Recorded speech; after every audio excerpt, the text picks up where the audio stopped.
The 10,130th meeting of the Security Council is called to order.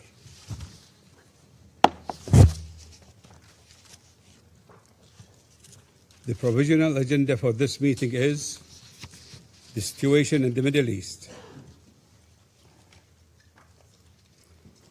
The agenda is adopted.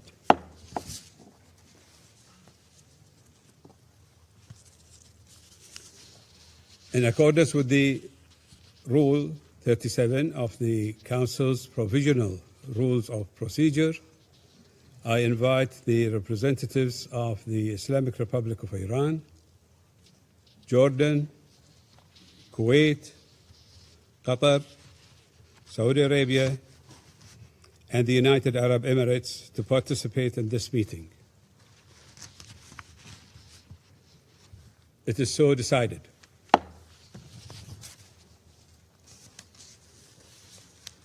The Security Council will now begin its consideration of item 2 of the agenda.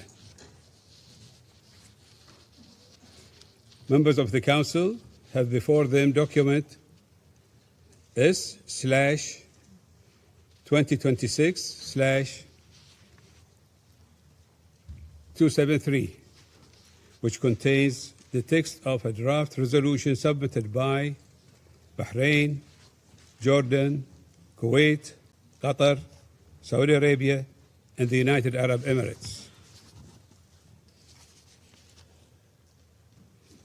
The Council is ready to proceed to the vote on the draft resolution before it.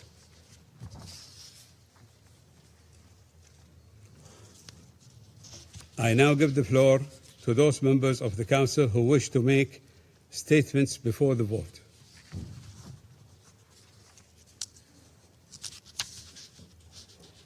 I shall now make a statement in my capacity as Minister of Foreign Affairs of the Kingdom of Bahrain.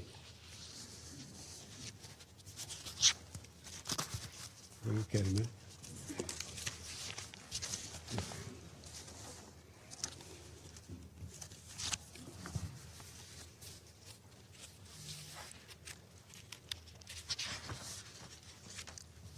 أصحاب السعادة، السلام عليكم ورحمة الله وبركاته.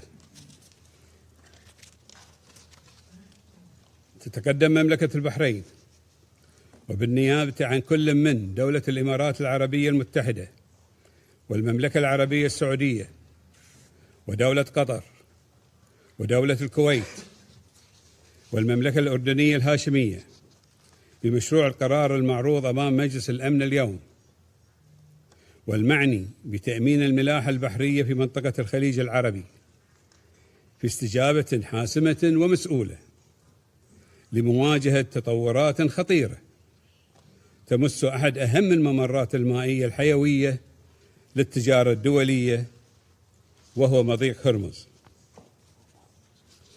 إن أهمية مضيق هرمز الدولية تتجسد في أنه يمر من خلال ما يقارب 38% من تجارة النفط الخام العالمية، و29% من غاز النفط المسال، و19% من الغاز الطبيعي المسال، و20% من المنتجات النفطية المكررة، بما في ذلك النفط ذو المحتوى الكبريتي المرتفع، والذي يعد عنصراً أساسياً في إنتاج الأسمدة التي تعتمد عليها الدول النامية بشكل كبير، لا سيما في مواسم الزراعة، بالإضافة إلى نحو 30% من إمدادات الهيليوم العالمية، الذي يعد عنصراً حيوياً في صناعة الرقائق الإلكترونية، علاوة على المواد الغذائية والأدوية الضرورية لحياة ملايين البشر. ولذلك فإن أي تعطيل لتدفق هذه الموارد لا ينعكس فقط على أسواق الطاقة، بل يمتد تأثيره لإعطاء سلاسل الإمداد الزراعي والأمن الغذائي العالمي، فضلاً عن القطاعات الحيوية المرتبطة بالتكنولوجيا المتقدمة.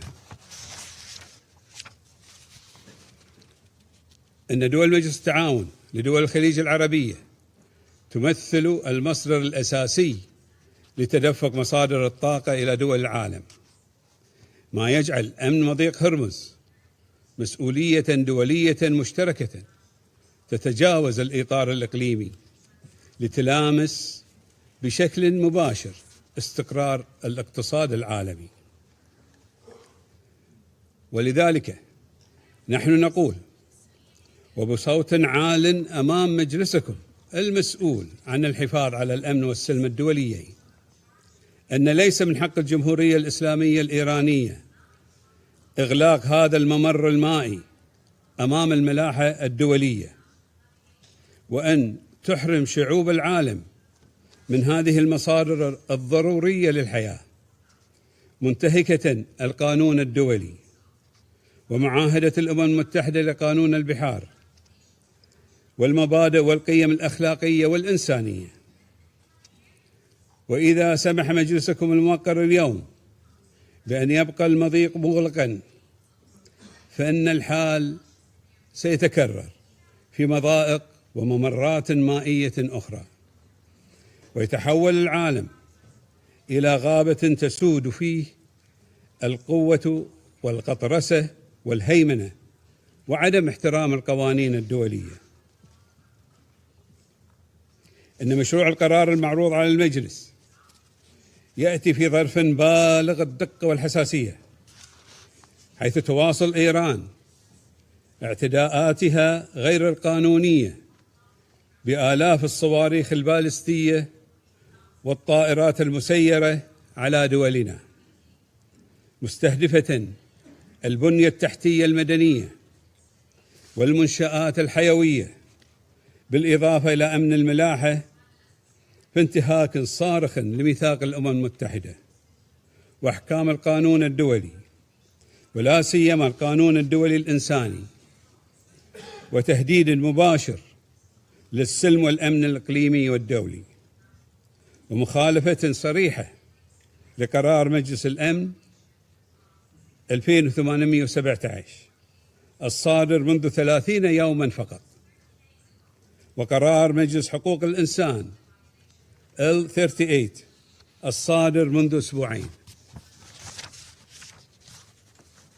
إن عدم احترام الجمهورية الإسلامية الإيرانية للقرارات الدولية والإصرار على تهديد أمن الملاحة الدولية ليس أمرا طارئا أو وليد اللحظة، بل يأتي ضمن نهج سلبي موثق. وقد سبق وأن تعامل مجلس الأمن مع تهديدات طالت أمن الملاحة في الخليج العربي، وأدانه بشكل لا لبس فيه، وذلك في القرار 552 لعام 1984. كما لا يغيب عن ذاكرة المجتمع الدولي النمط الإيراني المتكرر الذي يلجأ للحصار الاقتصادي والتهديدات المرتبطة بإغلاق وتعطيل مضيق هرمز، بدلا من أن يجنح للعلاقات الدبلوماسية المبنية على تغليب المصالح المشتركة والتعاون المتبادل ومبادئ حسن الجوار، حيث شهدت المنطقة سوابق مماثلة في الأعوام 2011 و2012 و2019 تمثلت في استهداف ناقلات النفط وتصريحات متكررة باستخدام مضيق هرمز كورقة ضغط سياسية واقتصادية. إن مشروع القرار المطروح أمامكم لا يخلق واقعا جديدا، بل يشكل معالجة جدية لسلوك إيراني عدائي متكرر ولا بد أن يتوقف، وتفعيلا للفقرة العاملة السادسة من القرار 552. وبعد مرور 42 عاما من صدور القرار 552 نحث المجتمع الدولي اليوم ومجلسكم الموقر أن يقف وقفة صارمة وجادة وحازمة في وجه ممارسات غير مسؤولة تحاول عبثا أن تفرض تطويقا اقتصاديا أحادي الجانب على دول وشعوب العالم. لقد تجاوزت هذه الممارسات والاعتداءات آثارها الإقليمية لتطال بشكل مباشر استقرار الاقتصاد العالمي والأمن الغذائي الدولي. فقد حذر برنامج الغذاء العالمي من أن إغلاق المضيق أدى إلى زيادة تكاليف الوقود والنقل والغذاء، وأن استمرار إغلاق المضيق قد يدفع بما يقارب 45 مليون شخص إضافي إلى مستويات حادة من انعدام الأمن الغذائي، الأمر الذي يفرض تحركا دوليا عاجلا ومسؤولا. أصحاب السعادة، في ضوء ما يشهده العالم اليوم من اضطراب، لم يعد بالإمكان تجاهل أن عرقلة الملاحة في مضيق هرمز تمثل نمطا سلوكيا ممنهجا يقوم على توظيف هذا الممر الحيوي كأداة ضغط ومساومة سياسية. لنكن واضحين أن عدم التحرك اليوم ستكون له تبعات خطيرة على العالم والبشرية، فهو سيشجع على مزيد من الانتهاكات للقوانين الدولية، ويقوض مصداقية مجلس الأمن، ويرسل إشارة سلبية مفادها أن قرارات مجلس الأمن يمكن تجاهلها دون عواقب.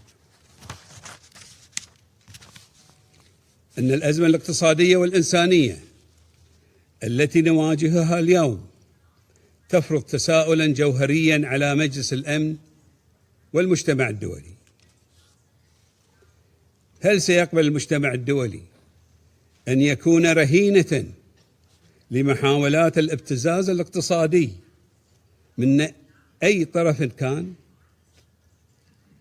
وهل سيطلع مجلسكم الموقر بمسؤوليته في التصدي لهذه الاعتداءات الصارخة التي تتعارض مع القانون الدولي ولا تحترم قراراته بل وتتجاهلها؟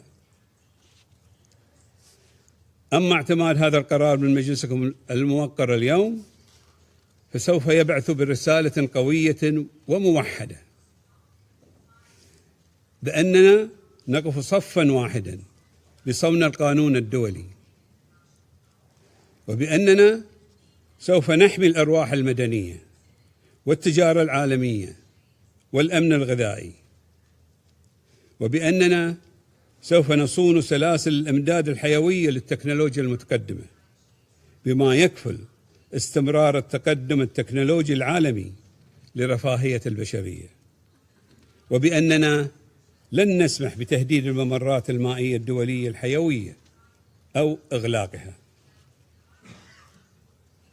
أصحاب السعادة، إن عضوية مملكة البحرين غير الدائمة في مجلس الأمن ورئاستنا لدورة شهر أبريل الحالي وضعتنا أمام تحد بالغ الدقة، وهو أن نحمي مصالح دولنا المتضررة والعالم أجمع، وأن نحافظ في الوقت ذاته على وحدة مجلس الأمن لكي يظل المجلس متحدا في مواقفه وقراراته. ولذلك حرصنا وبعد مفاوضات متواصلة ومناقشات مستفيضة على أن يكون مشروع القرار متوازنا وقابلا للتنفيذ ويحقق الأهداف المنشودة في ظل مجلس أمن متحد في تأمين حرية الملاحة البحرية الدولية. ولذلك نحث جميع أعضاء هذا المجلس على دعم مشروع القرار، فمصداقية المجلس وأمن منطقتنا واستقرارها ونمو الاقتصاد العالمي والحفاظ على الأمن الغذائي والتقدم التكنولوجي جميعها تعتمد على قرار مجلسكم الموقر، وشكرا لكم.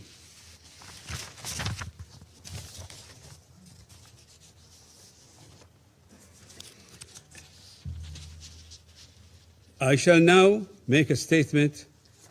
No, I did. I resume my function as President of the Council. I shall put the draft resolution to the vote now.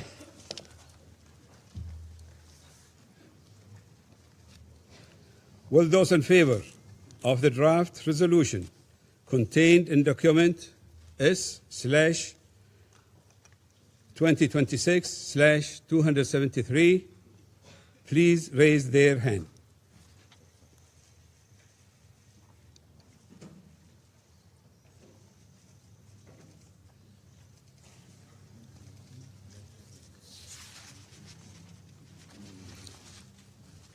Those against?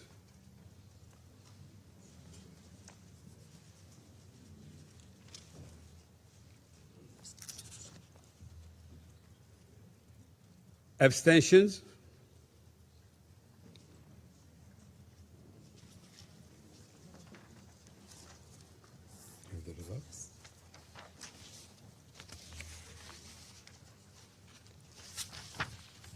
The result of the voting is as follows: 11 votes in favor, 2 votes against, 2 abstentions.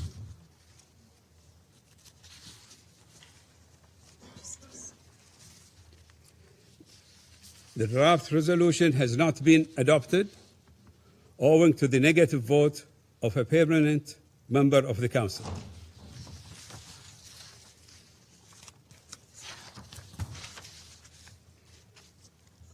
I now give the floor to those members of the Council who wish to make statements after the vote.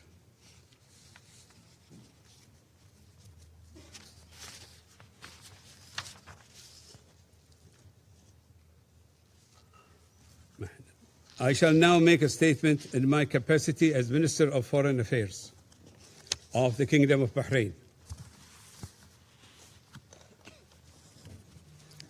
أصحاب السعادة، تعرب بلادي مملكة البحرين ودولة الإمارات العربية المتحدة والمملكة العربية السعودية ودولة قطر ودولة الكويت بالإضافة إلى المملكة الأردنية الهاشمية عن أسفها البالغ لعدم اعتماد مشروع القرار المعروض أمام مجلسكم الموقر اليوم. لقد أخفق المجلس في الاطلاع بمسؤوليته تجاه تصرف غير قانوني يتطلب وضوحا وحزما لا يحتملان التأجيل أو التردد. كنا نأمل أن يشكل مشروع القرار خطوة نحو حل دائم يضمن حرية الملاحة الدولية في مضيق هرمز كممر دولي لا يحق لأي دولة أن تعيق الإبحار فيه بموجب القانون الدولي. وفي هذا السياق نعيد التأكيد على صوت المجتمع الدولي والمتمثل في قرار المجلس الموقر 2817 لعام 2026 الذي عبر بوضوح عن فرض التزامات لا تحتمل التأويل أو الانتقائية في التنفيذ، وأن أي تقاعس عن تنفيذ هذه الالتزامات أو التهاون في فرضها يقوض مصداقية المجلس ويشجع على مزيد من الانتهاكات. وعليه نطالب الجمهورية الإسلامية الإيرانية بالامتثال الكامل لهذه الالتزامات والتعاون البناء مع المجتمع الدولي بدلاً من الاستمرار في انتهاج سياسات التصعيد وإطلاق الصواريخ البالستية والطائرات المسيرة على دول الجوار التي دعا مجلسكم إلى وقفها فوراً. ومحاولاتها الدائمة بفرض واقع يقوم على التهديد والضغط الاقتصادي من خلال إعاقة الملاحة في مضيق هرمز، بما لها من تداعيات على أمن الطاقة وإمدادات الغذاء والدواء والتجارة الدولية والاقتصاد العالمي بصورة واسعة. أصحاب السعادة، إن التهديدات التي تطال حرية الملاحة والأمن الإقليمي لا تسقط بالتقادم، ولا يمكن التعامل معها كأزمات عابرة، بل هي تحديات مستمرة تتطلب تحركا جماعيا وموقفا حاسما. ومن هذا المنطلق نؤكد أن دولنا ستواصل العمل بالتنسيق مع شركائها وحلفائها من أجل ضمان حرية الملاحة وحماية الممرات البحرية الدولية ومنع تكرار هذه التهديدات، بما يصون الأمن الاقتصادي العالمي ويحفظ مصالح المجتمع الدولي. إن مشروع القرار الذي لم يعتمد من مجلس الكون الموقر يعكس استجابة ضرورية لتطورات خطيرة أوجدت تهديدا مباشرا لحرية الملاحة البحرية، وأثرت على سلامة واستقرار التجارة الدولية وأسواق الطاقة وإمدادات الغذاء والدواء. كما أن المشروع كان يهدف إلى ترسيخ مبادئ القانون الدولي ذات الصلة بحرية الملاحة، وضمان عدم استخدام الممرات البحرية كأدوات ضغط أو ابتزاز، وأن عدم اعتماده اليوم يبعث برسالة خاطئة إلى شعوب العالم مفادها أن تهديد الممرات الدولية يمكن أن يمر دون رد جماعي حازم من المنظمة الدولية المسؤولة عن الحفاظ على الأمن والسلم الدوليين. أن التهديد بإغلاق مضيق هرمز واستقلاله كوسيلة ضغط أمام العالم ليس أمرا جديدا، بل هو سلوك متكرر استخدمته إيران على مدى عقود، وقد كان له في كل مرة تداعيات مباشرة على الأسواق العالمية وأمن الطاقة وإمدادات الغذاء وحياة شعوب المنطقة.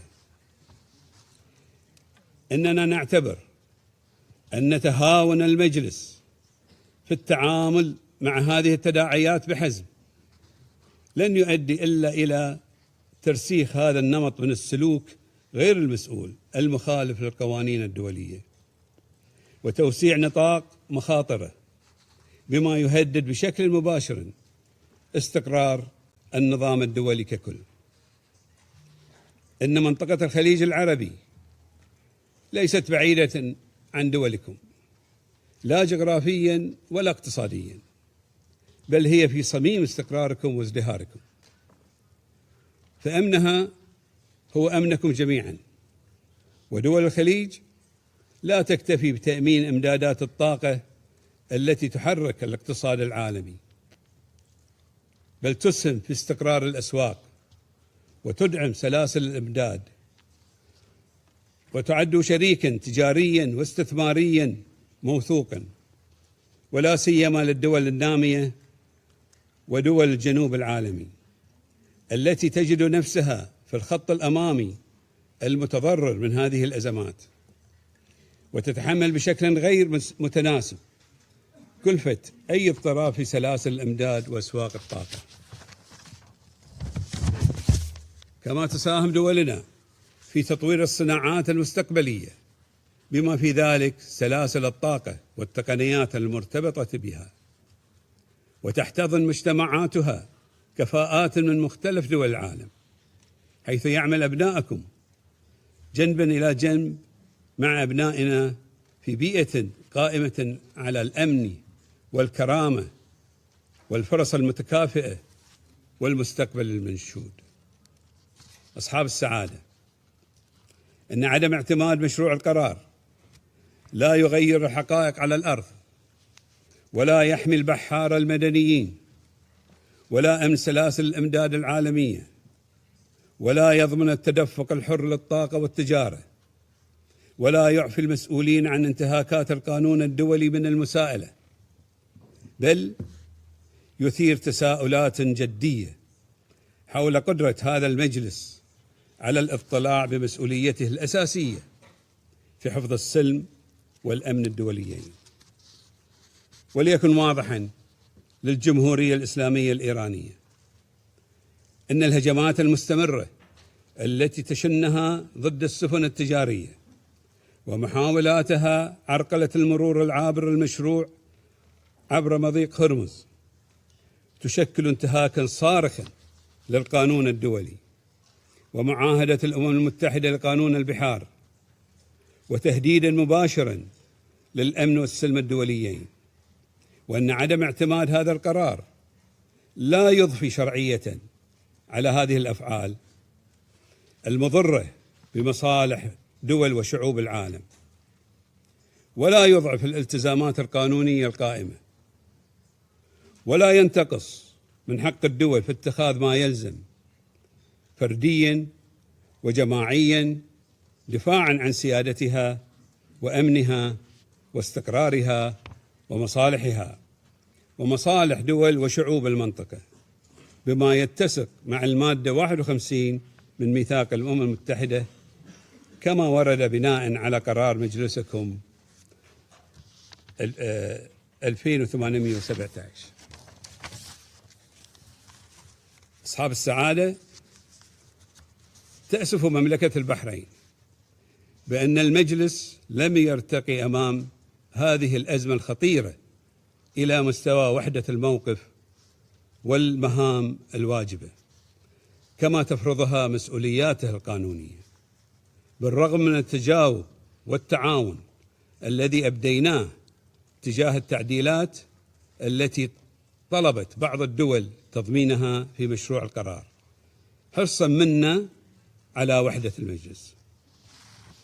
ونؤكد بأننا سوف نواصل العمل مع شركائنا الإقليميين والدوليين لحماية الملاحة البحرية وصون الأرواح المدنية، والعمل مع مجلسكم الموقر لحث إيران على الالتزام بالتنفيذ الفوري لبنود القرار رقم 2817. إن مصداقية هذا المجلس وضعت اليوم على المحك، فهي ليست مفهوما مجردا، بل تقاس بقدرته على التحرك الإيجابي عندما يستلزم الأمر ذلك.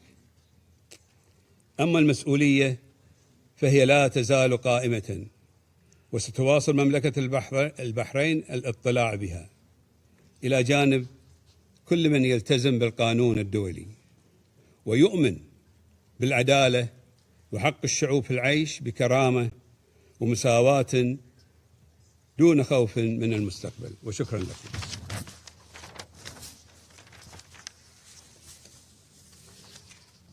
I resume my function as President of the Council.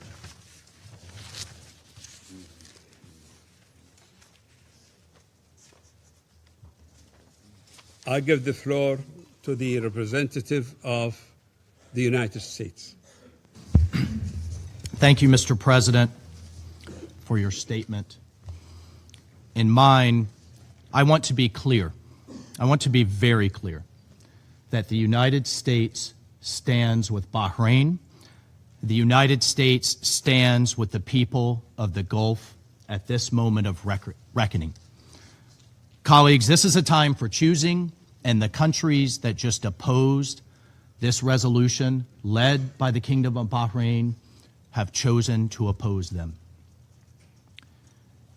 Just over 3 weeks ago, this Council adopted a resolution which garnered a record-setting, a UN record of 136 co-sponsors with no opposition in this Council. It was the most supported resolution in UN history, and that resolution clearly demanded that Iran immediately cease its attacks and threats against neighboring states and condemned its obstruction of safe civilian shipping through the Strait of Hormuz. As President Trump explained in his statement last week to the nation and the world, we are here because Iran's tyrannical regime has persisted for decades in escalating its attacks against the American people, our allies in the region, and the world's commercial fleets, in flagrant violation of international law and nearly a dozen resolutions from the United Nations Security Council. Colleagues, 47 years ago, the Iranian regime's first act was to take dozens of Americans hostage. Now, it's taking the Strait of Hormuz hostage, and with it, attempting to take the world's economy hostage. Well, colleagues, that may be its last act. We'll see. Iran has laid mines in the strait. They are firing upon civilian commercial vessels. These vessels are carrying fertilizer, oil, medical supplies, other critical goods around the world. They are threatening the entire world with energy shortages, disrupted supply chains, and possibly even famine. The Iranian regime has deliberately chosen to broaden their war to the Gulf by firing on our allies, not just U.S. military bases, but shooting in all directions. Just against the United Arab Emirates alone, Iran has fired over 500 ballistic missiles, over 2,000 drones, dozens of sophisticated cruise missiles. Again, not against military targets, against resorts and ports and hotels and civilian neighborhoods in absolute and flagrant violation of international law. The Kingdom of Bahrain has sustained thousands more ballistic missiles, drones, cruise missiles, again, against civilian neighborhoods. Iran has deliberately chosen to broaden their war even further. Iran's foreign minister, Araghchi, has stated now the Strait of Hormuz is now Iranian territory. That's quite the pronouncement. And that they will treat it as their own territory. Again, holding the world's economy hostage. This was their choice to deny the world oil that's needed to heat their homes, African and South Asian states who need grain and fertilizer to pass freely through the strait in time for planting season in spring. As we speak, colleagues, as we speak right now, 80 UN and international humanitarian groups delivering medical aid, shelter, supplies, and food to humanitarian crises in the Congo, in Sudan, in Gaza, cannot pass through the strait. No one should tolerate that they are holding the global economy at gunpoint. But today, Russia and China did tolerate it. They sided with a regime that seeks to intimidate the Gulf into submission, even as it brutalizes its own people during a national internet blackout for daring to imagine dignity or freedom. Now it seeks to punish the world as cynical leverage in its death to America approach to foreign policy. Colleagues, the blight Iran has inflicted upon us, you, and its own people, it did not begin on March 11th. It did not begin February 28th or even today. For nearly half a century, the Islamic Republic of Iran, the world's leading state sponsor of terrorism, has built its reason for existence on the violent exporting of a revolution. It's built its reason for existence on intimidation and terror. And I commend Bahrain and everyone who voted with this resolution for saying enough is enough. It has attacked American embassies. It has murdered hundreds of American diplomats, service members, and civilians. It has bombed American barracks and businesses. It has tried to bomb our cities. It has even repeatedly conspired and failed to assassinate the President of the United States. The perpetrator of that Iranian plot was just convicted right down the street in Brooklyn in an American court. Thank God. This year alone, multiple agents of the Iranian government were convicted and intercepted in other plots to kill the president and an American-Iranian dissident who spoke right here at this council, Masa Alinejad, all in clear violation of Security Council Resolution 1373, which prohibits states from supporting acts of terror.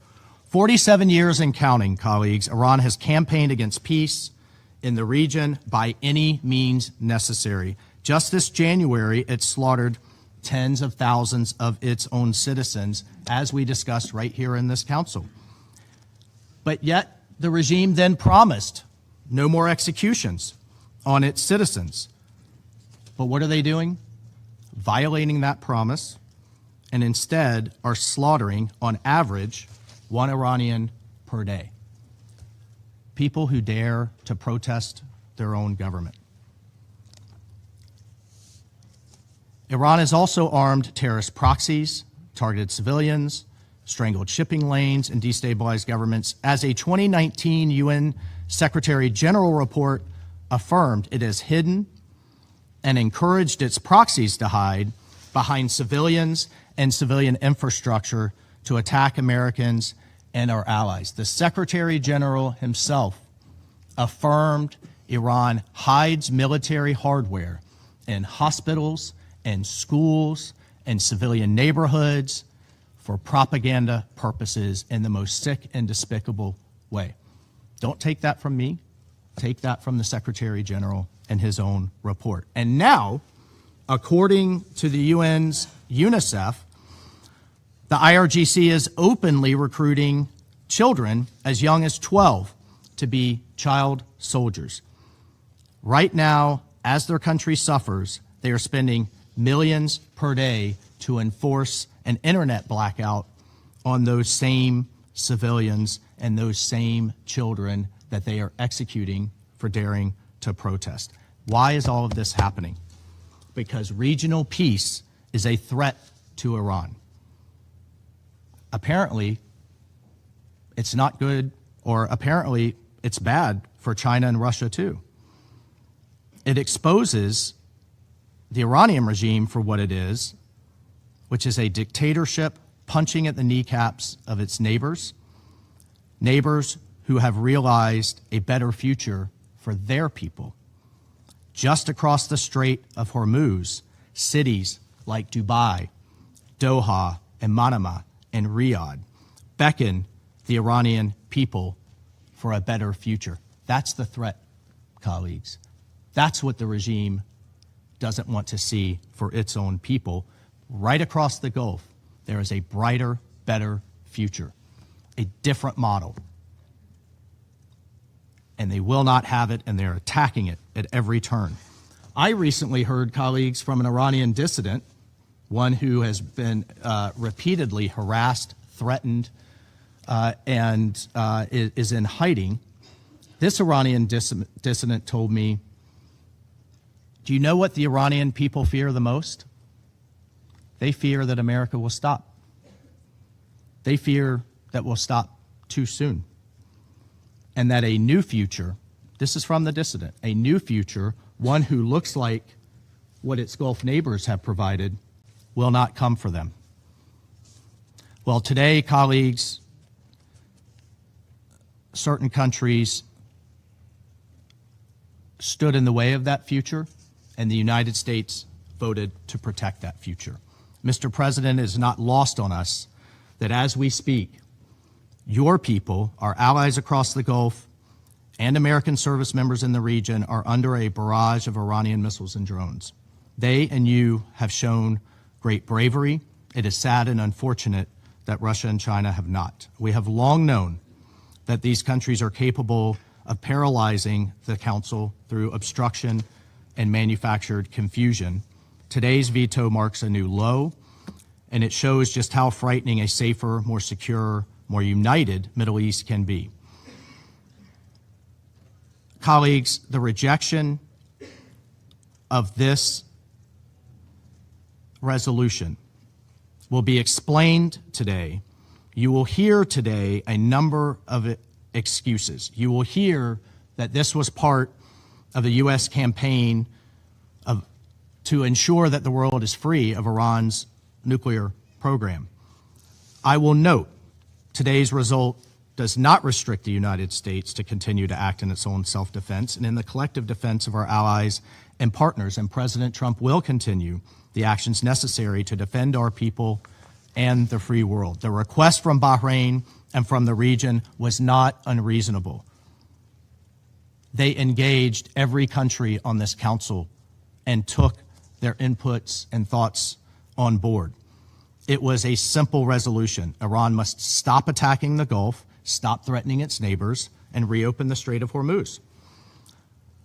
And I would note, colleagues, that Russia and China might have chosen better partners than Iran. They might have chosen to stand with our Gulf allies, with Manama, with Doha, with Abu Dhabi and Kuwait City and others. But instead, Russia has chosen to be a critical supplier of military equipment to Iran over the past year, in particular, delivering combat aircraft, helicopters, armored vehicles, and other arms to Iran, some of which violate Security Council Resolution 1929.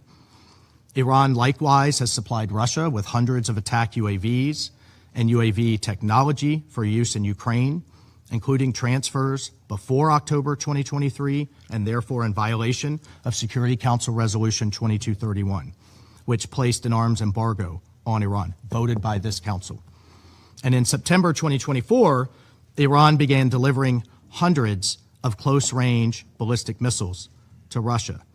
Meanwhile, China imports over 80% of Iran's illicit oil, and Chinese entities have exported significant quantities of components intended for attack drones and technologies that could be used in ballistic missiles. Colleagues, let us be clear. In the coming days, when critical shipments are delayed, when fertilizer fails to reach countries that need it for planting season, when vulnerable populations face deepening food insecurity, the world will know exactly who chose obstruction over responsibility. So, despite today's outcome, let me reiterate two simple messages from the United States. First, the U.S. stands firmly with our partners in the Middle East. Second, the Strait of Hormuz is too vital to the world to be used as hostage, to be choked, to be weaponized by any one state. Colleagues, let me be frank. Most member states here need the Strait of Hormuz more than the United States does. Still, as this council knows, the U.S. has consistently pursued a diplomatic resolution even as we continue to achieve our objectives in Operation Epic Fury. We have put serious diplomatic proposals before Iran. The U.S. remains prepared for meaningful diplomacy, but diplomacy cannot succeed where defiance, delay, and escalation remain Tehran's only response. We are grateful to our mediating partners for their continued effort to secure a peaceful resolution, but Iran has to choose one. Colleagues, Iran is a direct threat to international peace and security. It is responsible for its own thuggery, and it alone is responsible for the ramifications. The book I live by, in that book, God has, quote, provided a way out, end quote. And even now, on the heels of Holy Week, Iran can also choose to reverse its decision to reopen the strait, to seek peace, and to make amends.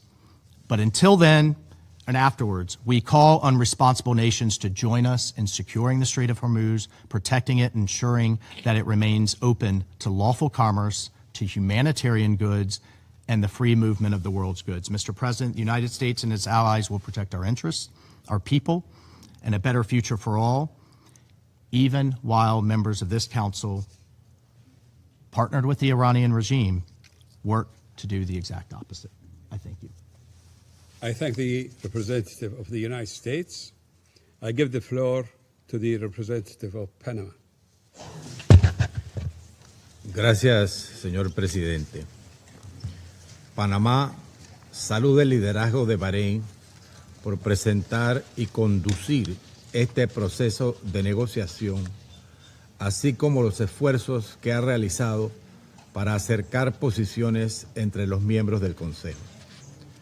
Panamá reconoce la importancia crítica de salvaguardar por todas las partes y en todo momento la protección de la población civil e infraestructura crítica, así como la seguridad marítima y la libertad de navegación en el estrecho de Hormuz, una vía esencial para el comercio internacional, la seguridad energética y la estabilidad económica global.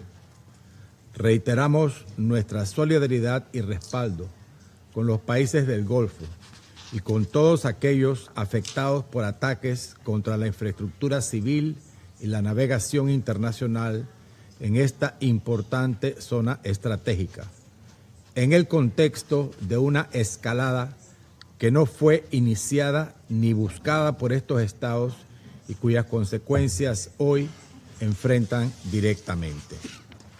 Panamá copatrocinó y votó a favor de la Resolución 2817 de 2026, mediante la cual este Consejo condenó los ataques contra los países del Golfo, reafirmó el respeto a su soberanía e integridad territorial y exigió el cese inmediato de dichos ataques. Panamá desea igualmente destacar y valorar la posición de contención demostrada por los países del Golfo y otros en el actual contexto, quienes, pese a haber sido objeto de ataques, han optado por no escalar la situación mediante el ejercicio de respuesta proporcional que podría estar amparada en el derecho inherente de legítima defensa consagrado en el artículo 51 de la Carta de las Naciones Unidas. Panamá comprende, desde su propia experiencia histórica, lo que significa ser objeto de acciones que atentan contra la soberanía, la integridad territorial, la seguridad y la estabilidad económica, así como percibir que el Consejo de Seguridad no logra actuar con la eficacia y prontitud que la situación requiere. La crudeza de la escalada actual y la intensificación de los bombardeos que se desarrolla en estos momentos refuerza nuestra convicción de que este Consejo no puede permanecer ajeno ante situaciones que impactan directamente la paz y la seguridad internacionales. Panamá reitera que el primer paso indispensable para contener la escalada en la región es un cese inmediato de hostilidades por todas las partes, con el enfoque y demanda que nuestra delegación impulsó de manera constante durante todo el proceso de negociación de este proyecto de resolución y que hoy reiteramos ante este Consejo. Esta posición refleja nuestra convicción de que no existe una solución militar a la actual escalada y que ninguna solución sostenible puede alcanzarse sin priorizar el diálogo, la diplomacia y la negociación como medios fundamentales para la solución de controversias internacionales. Señor presidente, Panamá valora los esfuerzos realizados durante el proceso de negociación para reflejar las distintas perspectivas de los miembros del Consejo, en particular la inclusión del lenguaje relativo al respeto a la soberanía, integridad territorial e independencia política de los estados, así como los ajustes sustantivos introducidos con posterioridad al cierre de las negociaciones del texto, los cuales precisan la naturaleza defensiva de las medidas contempladas, siendo este un elemento central que ha contribuido a acercar posiciones entre los miembros del Consejo. insistimos en que cualquier medida que hubiese sido adoptada en el marco de esta resolución debía implementarse no solo con ese propósito defensivo, sino además siempre en estricto apego al derecho internacional, incluido el derecho internacional humanitario y el derecho internacional de los derechos humanos, con plena observancia de la protección de la población civil y de la infraestructura civil. Señor presidente, Panamá, como propietario soberano y operador responsable del Canal de Panamá y como titular de uno de los mayores registros de marina mercante a nivel mundial, observa con particular sensibilidad cualquier medida que pueda impactar la seguridad, estabilidad y previsibilidad de la navegación internacional. Estas consideraciones tienen implicaciones directas y concretas para nuestro país, en la medida en que escenarios de escalada pueden repercutir de manera perjudicial en otras rutas marítimas estratégicas. Ante la urgencia de la situación y la necesidad de que el Consejo de Seguridad actuase, Panamá resolvió acompañar la adopción de la resolución que en su versión final adoptó un tenor que nos permitía hacerlo, siempre bajo el entendimiento de que el mandato derivado de la adopción sería interpretado y aplicado de manera responsable y específica por todas las partes. Este voto refleja una decisión responsable orientada a evitar mayores riesgos para la población civil y la infraestructura crítica, así como a contribuir a la distensión de la escalada y a la protección de la navegación internacional y de las cadenas de suministro globales. Muchas gracias.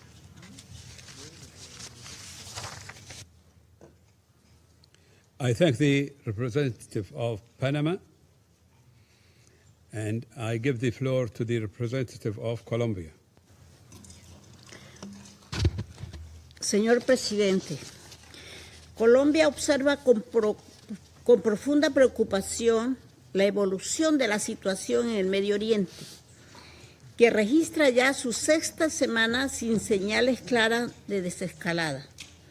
Mi país lamenta la pérdida de vidas humanas y condena todos los ataques contra civiles, bienes de carácter civil e infraestructura esencial, incluidas las instalaciones energéticas, cuyo funcionamiento es fundamental para la prestación de servicios básicos. A su vez, Colombia reconoce la importancia estratégica del estrecho de Hormuz para el comercio internacional y la seguridad energética.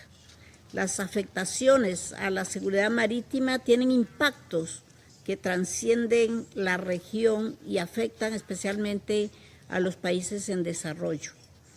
Por ello, mi delegación participó activamente en la negociación y presentó propuestas orientadas a balancear el texto, introducir mayor claridad sobre el alcance de las medidas contempladas y evitar formulaciones amplias que pudieran dar lugar a interpretaciones que excedan el objetivo de garantizar la seguridad de la navegación en línea con los propósitos y principios de la Carta de las Naciones Unidas y el derecho internacional.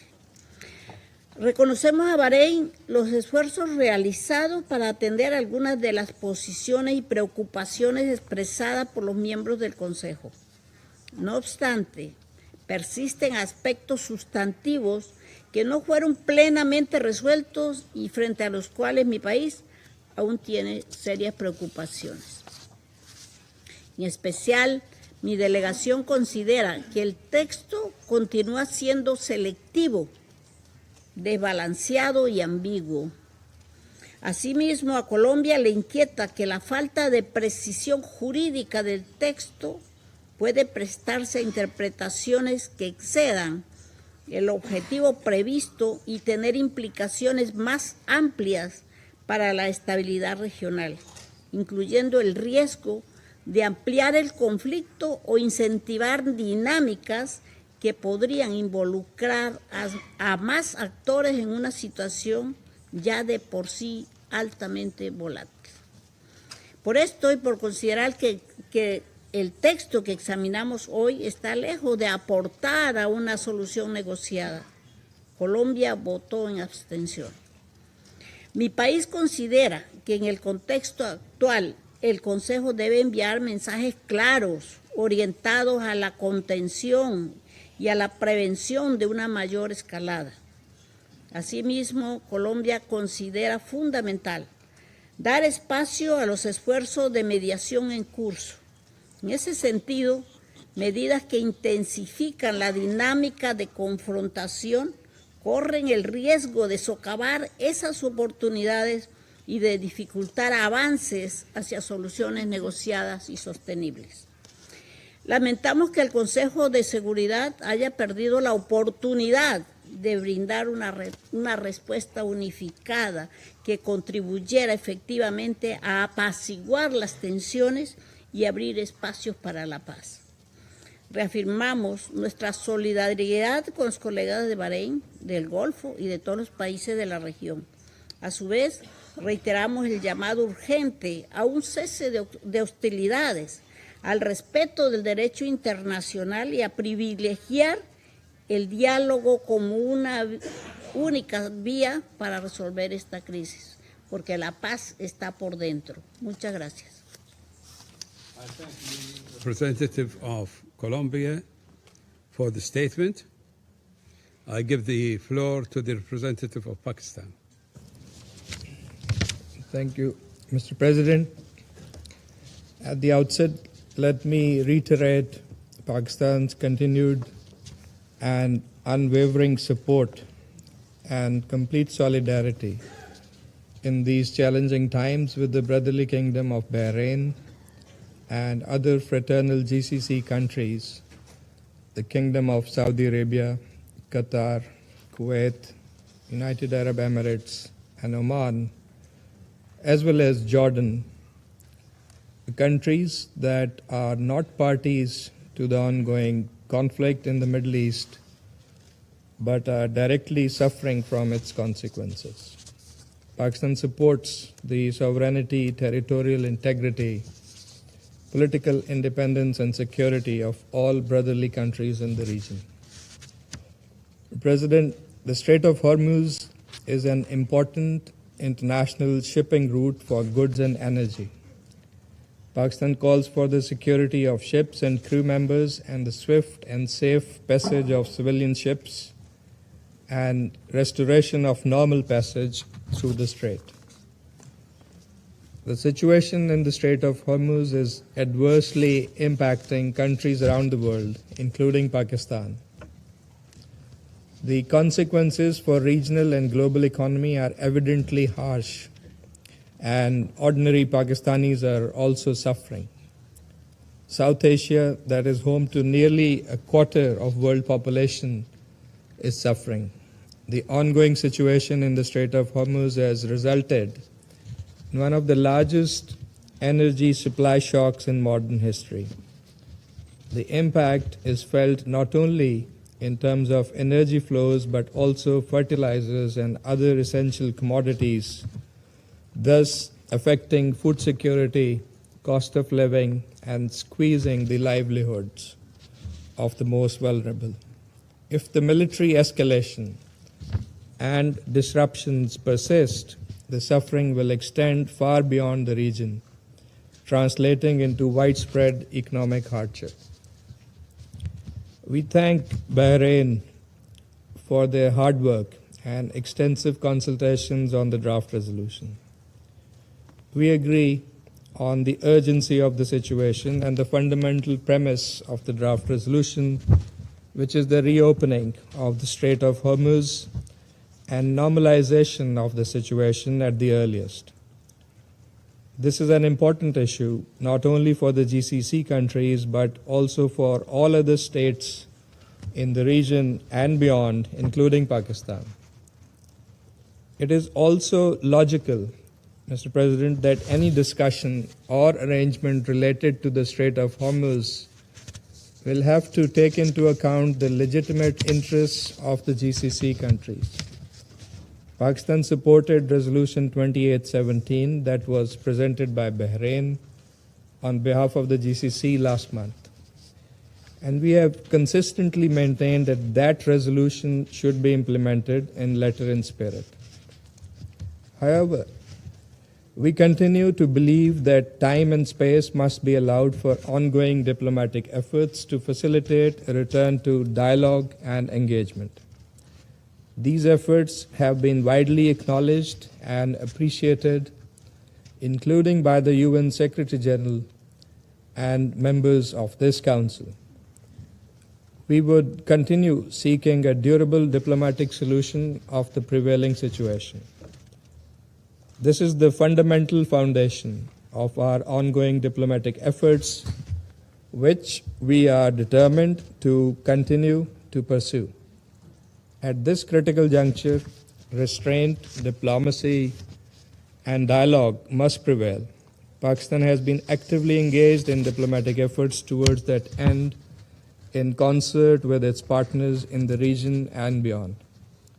The Deputy Prime Minister and Foreign Minister of Pakistan, Senator Muhammad Ishaq Dar, hosted the Foreign Ministers of Egypt, Saudi Arabia, and Turkey in Islamabad last week to advance the pursuit of a peaceful resolution of the ongoing crisis through intensified diplomatic engagement.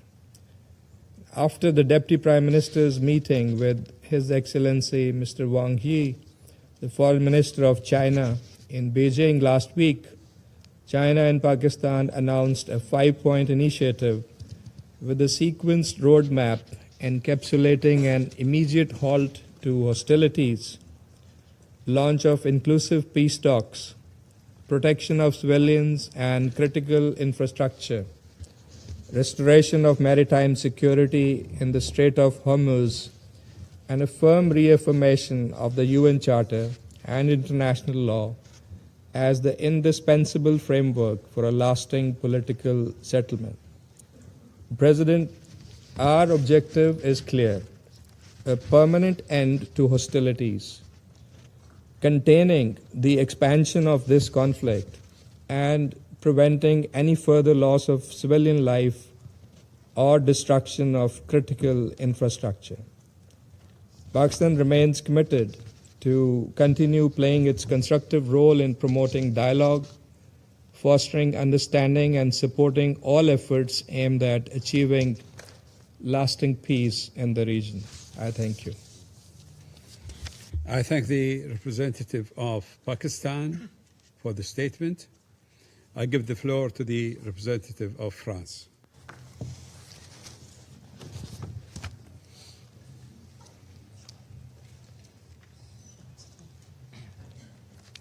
Merci, Monsieur le Président. Monsieur le Président, la France déplore que le projet de résolution présenté par Bahreïn n'ait pu être adopté en raison du veto opposé par 2 membres permanents du Conseil de sécurité.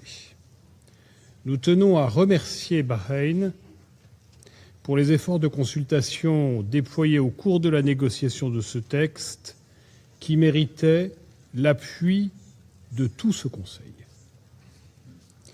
La France a voté en faveur de ce projet de résolution parce que la liberté de navigation et la sécurité maritime dans le détroit d'Ormuz sont primordiales pour la stabilité du Moyen-Orient et la stabilité internationale, et parce que ce texte contenait, selon la France, une partie des moyens nécessaires pour y contribuer.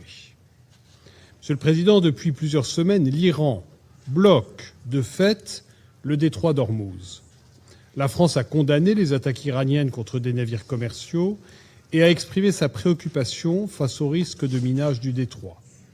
Ce blocage est une violation du droit de la mer, en même temps qu'une menace pour les approvisionnements mondiaux en engrais et en énergie.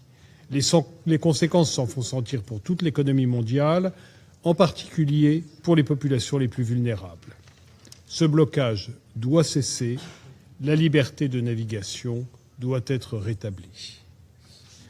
Le 11 mars dernier, le Conseil adoptait la résolution 2817 qui condamnait les frappes indiscriminées de l'Iran contre les pays du Golfe et la Jordanie. Nous souhaitons, à ce moment, rappeler notre solidarité active avec les États de la région frappés alors qu'ils ne menaçaient l'Iran en aucune manière. Cette résolution, que la France a soutenue et coparrainée, rappelle que les droits et libertés de navigation dans le détroit d'Ormuz doivent être respectés. Monsieur le Président, il est regrettable que le Conseil se trouve aujourd'hui empêché de soutenir les efforts de sécurisation du détroit d'Ormuz. Le projet qui vient d'être rejeté veillait à encourager des mesures strictement défensives de sécurisation du détroit sans entrer dans une logique d'escalade. Il réaffirmait utilement le droit des États de protéger la liberté de navigation, les navires commerciaux et les équipages, conformément au droit international face aux attaques et provocations. Ce projet de résolution contenait en outre des paragraphes appelant à la désescalade dans le détroit d'Ormuz et dans le Golfe, à la cessation des attaques contre les infrastructures civiles, à la reprise des efforts diplomatiques en vue d'une paix durable dans la région. On peine à comprendre que 2 membres permanents du Conseil de sécurité qui se disent attachés à la diplomatie et au règlement pacifique des différends aient mis leur veto à de telles dispositions. Enfin, ce texte encourageait les États à coordonner leurs efforts pour mettre en place des initiatives de sécurisation du trafic maritime dans les détroits d'Ormuz, par exemple par l'intermédiaire de missions défensives. La France déplore que cette disposition n'ait pas été adoptée aujourd'hui, mais elle entend continuer à travailler avec ses partenaires internationaux à la mise en place d'une initiative pour contribuer à la sécurité du transport maritime dans le détroit lorsque les conditions le permettront. La résolution 2817 et le droit international l'autorisent d'ores et déjà. Monsieur le Président, malgré la non-adoption de ce projet, les efforts que nous soutenons doivent se poursuivre, y compris au Conseil de sécurité, pour ouvrir la voie à une désescalade et à un cessez-le-feu plus urgent que jamais. Pour rétablir la liberté de navigation dans le détroit d'Ormuz, conformément au droit de la mer, et au-delà, pour répondre aux multiples menaces posées par l'Iran, qu'il s'agisse de son soutien à son réseau d'alliés régionaux, dont le Liban est aujourd'hui la première victime, ou de ses programmes nucléaires et balistiques. La France est prête à y contribuer dans le cadre de ce Conseil. La position de la France est constante depuis plus de 20 ans. Ces menaces ne trouveront pas de réponse durable par la voie militaire. Elles devront faire l'objet d'un accord négocié par lequel l'Iran devra se résoudre à des concessions majeures pour répondre aux préoccupations légitimes de la communauté internationale. Là aussi, la France demeure prête à contribuer aux efforts en ce sens. Je vous remercie.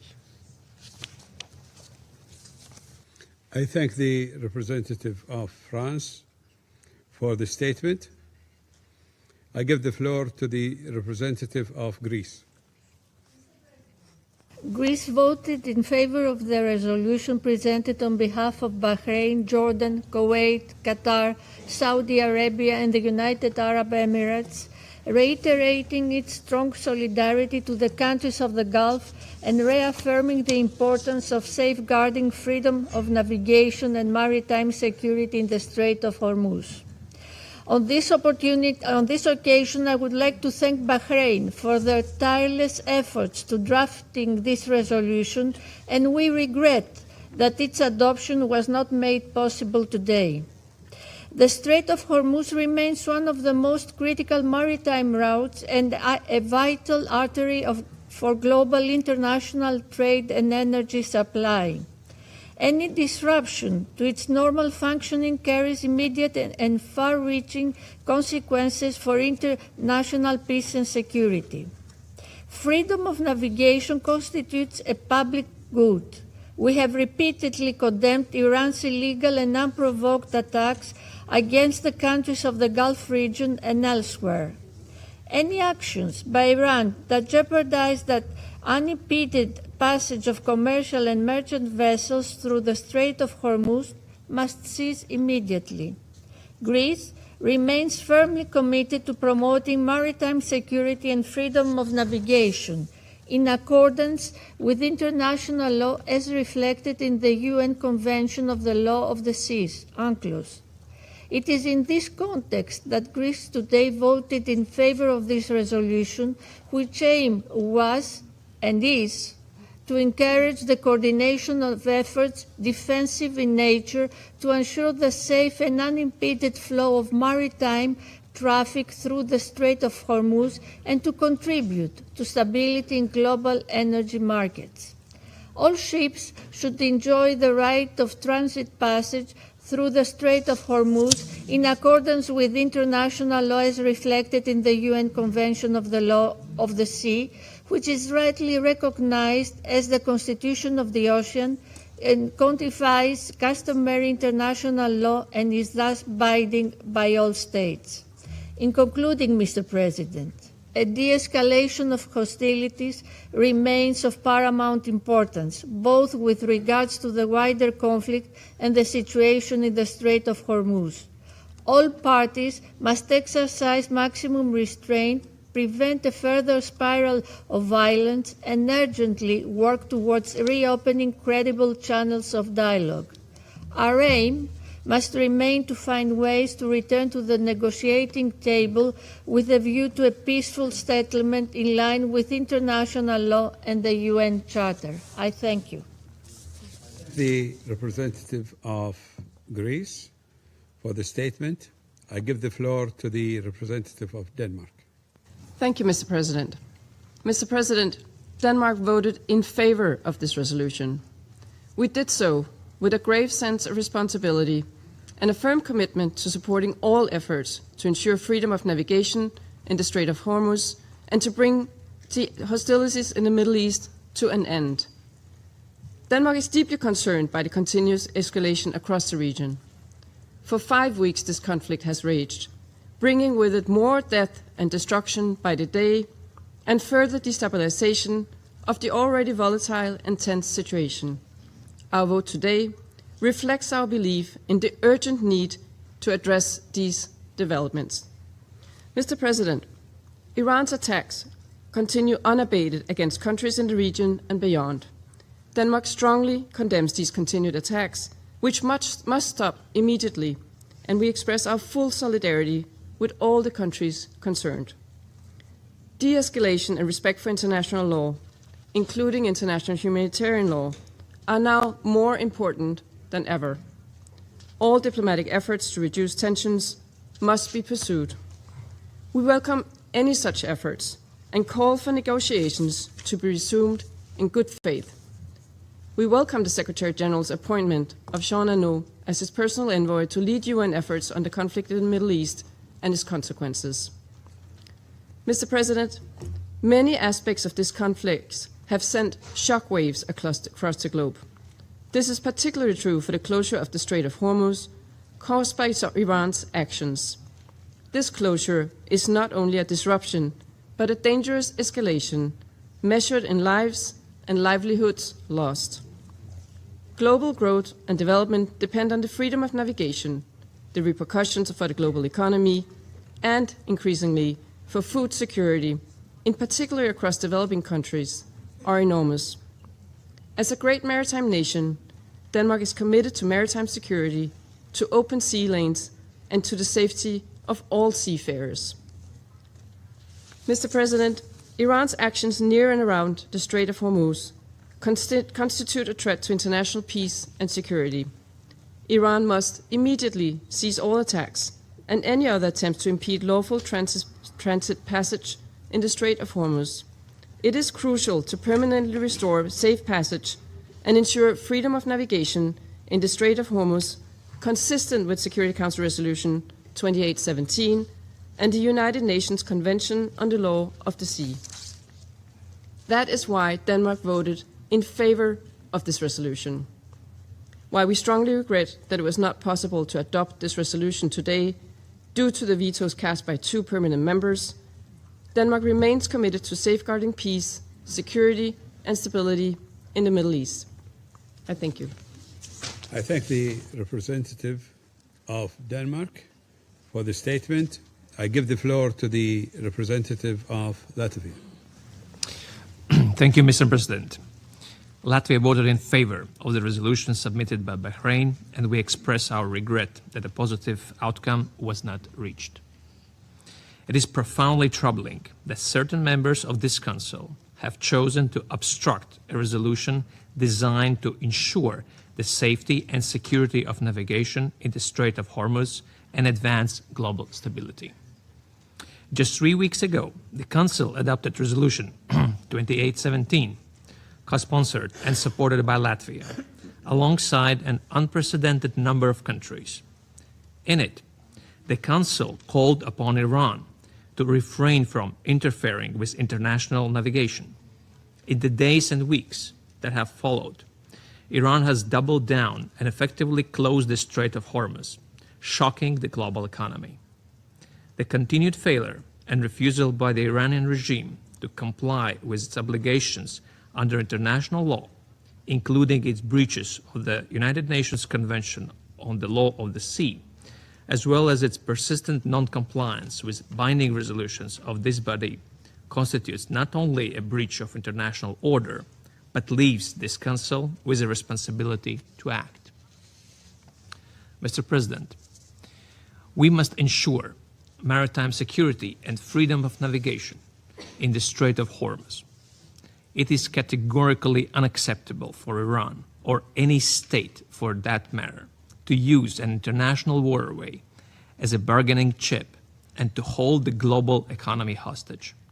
Supply chains are being disrupted, global energy prices have spiked, and acute food insecurity around the globe is growing at an alarming rate, especially among those most vulnerable. Iran is setting a dangerous precedent which we cannot allow or normalize, and we commend Bahrain for addressing precisely this crucial reality in its resolution. Finally, alongside the unprecedented closure of the strait, the Iranian regime is continuing its unprovoked strikes against countries in the region. We condemn these attacks against civilians and civilian infrastructure, and reiterate our steadfast solidarity with our partners in the region. We repeat our calls for immediate de-escalation and for protection of civilians. Mr. President, allow me to once more express my sincere appreciation to Bahrain for their efforts on this pressing matter. Thank you. I thank the representative of Latvia for the statement. I give the floor to the representative of the Russian Federation. Господин председатель, Российская Федерация проголосовала против внесенного Бахрейном, Иорданией, Катаром, Кувейтом, Объединенными Арабскими Эмиратами и Саудовской Аравией проекта резолюции в отношении ситуации в Ормузском проливе и прилегающих к нему водах. Позиция нашей страны в отношении нынешнего кризиса на Ближнем Востоке имеет принципиальный, последовательный и объективный характер. Мы осуждаем агрессию Соединенных Штатов и Израиля в отношении Ирана. Мы с уважением относимся к суверенитету и территориальной целостности всех стран региона, как Исламской Республики Иран, так и других стран Персидского залива. Мы считаем недопустимыми удары по их мирным жителям и гражданской инфраструктуре. Россия предпринимала и продолжает предпринимать усилия, в том числе на высшем уровне, для прекращения подобных действий. Стремимся к скорейшему установлению мира в Персидском заливе и на Ближнем Востоке.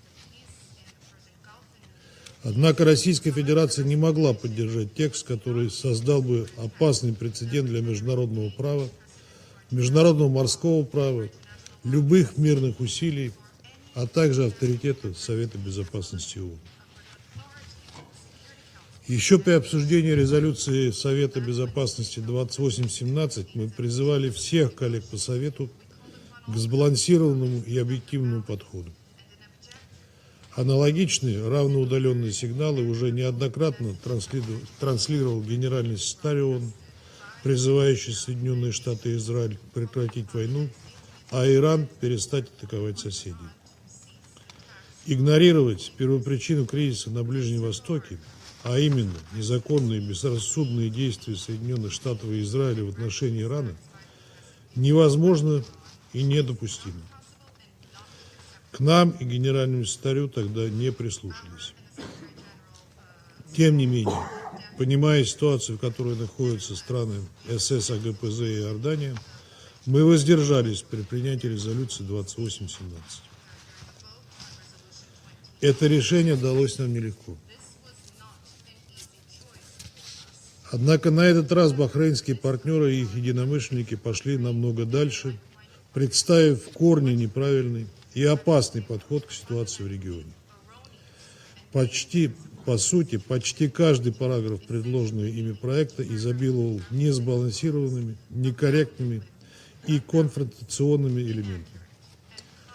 Озвучу лишь основные моменты. В пункте 1 преамбулы и в пункте 6 постановляющей части действия Ирана подавались в качестве единственного источника так называемых дестабилизирующих действий и региональной напряженности. Об истинных причинах нынешнего кризиса на Ближнем Востоке, незаконных ударах Соединенных Штатов и Израиля по иранской территории ни слова.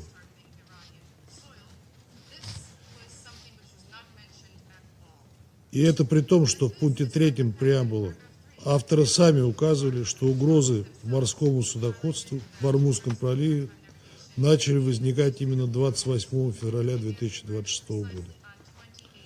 Это, к слову, противоречило их же собственным заверениям о том, что нынешняя инициатива была призвана стать ответом на некие десятилетия угроз свободе навигации со стороны Ирана.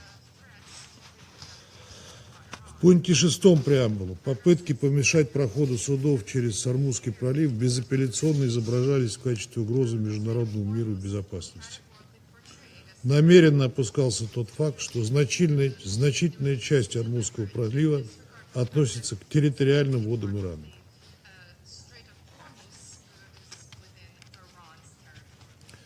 В пункте 7 преамбулы угрозы торговым судам и вмешательство в свободу навигации называлась единственной причиной нарушения непрерывности поставок энергоресурсов.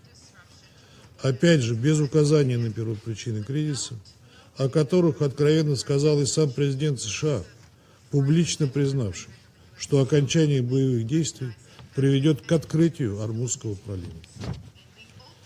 В пункте 9 преамбулы, а также в пунктах 1 и 4 постановляющей части были приведены ссылки на Конвенцию ООН по морскому праву 1982 года. Данный международно-правовой инструмент неприменим в условиях вооруженного конфликта, о чем мы неоднократно говорили в ходе переговорного процесса. Пункт 10 преамбулы констатировал, что источником угроз международному миру и безопасности в контексте нынешнего кризиса якобы является именно Иран. Исключение из данного параграфа ссылок на главу 7 не было панацеей. Подобные формулировки, по сути, в любом случае могут трактоваться недобросовестными государствами как легитимизирующие применение силы. Пункт 2 постановляющей части и вовсе не требует каких-либо комментариев. В нем Совету Безопасности предлагалось дать зеленый свет на применение неких защитных мер, охват которых нам неизвестен, под предлогом обеспечения безопасности судоходства, без всякой оглядки на суверенитет прибрежных государств. Оговорки о сугубо оборонительном характере этих усилий в сути дела не меняют. Тем более, что авторы сами дали понять, что речь идет именно о силовых мерах. Об этом наглядно говорили формулировки пункта 3 постановляющей части, акцентировавшие, что действующие в соответствии с пунктом 2 государства должны соблюдать требования международного гуманитарного права. В пункте 7 постановляющей части указывалось, что Совет Безопасности ООН будет готов рассмотреть дальнейшие меры против тех, кто подрывает права и свободы судоходства. Это является неприкрытым намеком на попытки санкционного давления, вне зависимости от того, сказано это прямо или нет. В пунктах 7 и 8 речь шла не только об Ормузском, но и о Баб-аль-Мандебском проливе. То есть авторы сознательно расширяли географический охват своего проекта, давая тем самым еще больше поводов для его расширительных трактовок. В пункте 9 постановляющей части, несмотря на правильный посыл, призыв к дипломатии, речь шла исключительно о прекращении боевых действий в регионе Персидского и Оманского заливов, а также в Ормузском проливе. О необходимости прекращения американо-израильской агрессии ни слова.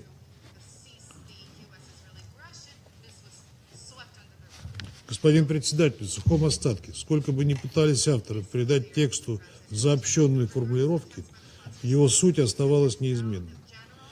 Предоставление карт-бланша на продолжение агрессивных действий и дальнейшую эскалацию. Что бы это означало с правовой точки зрения, а также для ситуации на земле, нам понятно. Особенно в момент, когда мы слышим заявление президента США о готовности уничтожить Иран в случае, если Ормузский пролив не будет открыт. Вынужден вновь напомнить членам Совета о том, как была извращена принятая Советом Безопасности в 2011 году резолюция 1973 по Ливии и к чему привело ее расширительное толкование. Лимит доверия государствам, продвигающим силовые методы под благородными предлогами и обтекаемыми формулировками, был уже исчерпан тогда. Мы уже видели, как Соединенные Штаты пытались обосновать свои удары против Ирана задействованием права на самооборону в соответствии со статьей 51 Устава ООН, придавая ей превентивное толкование.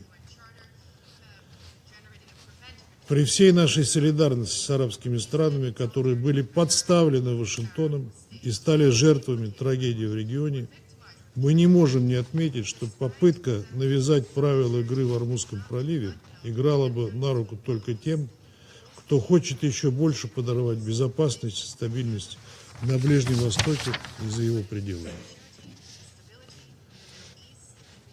Защитные меры по охране судов, как и любой другой собственности стран-членов ООН, не требуют резолюции Совета Безопасности.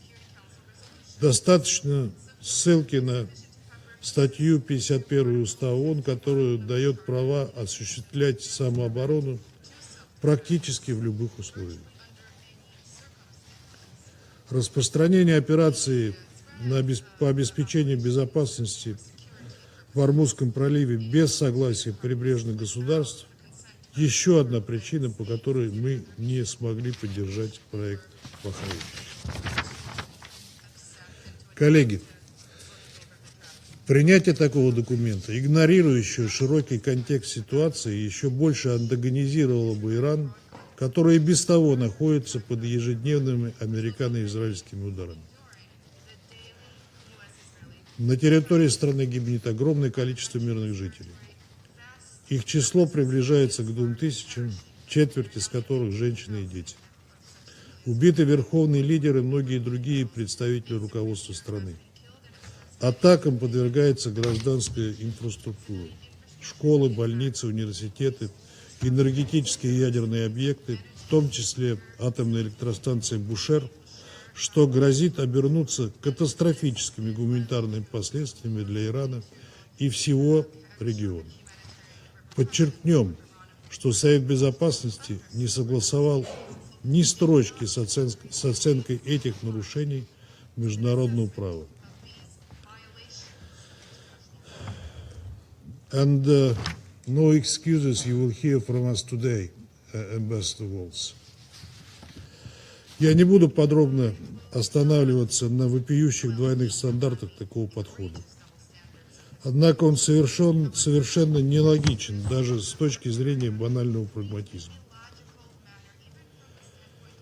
Принятие подобной односторонней резолюции поставило бы под удар любые перспективы возобновления переговорного процесса в целях урегулирования кризиса, а также помешало бы важным и полезным мирным инициативам, которые в настоящее время предпринимает целый ряд государств, в том числе Китай, Пакистан и Турция.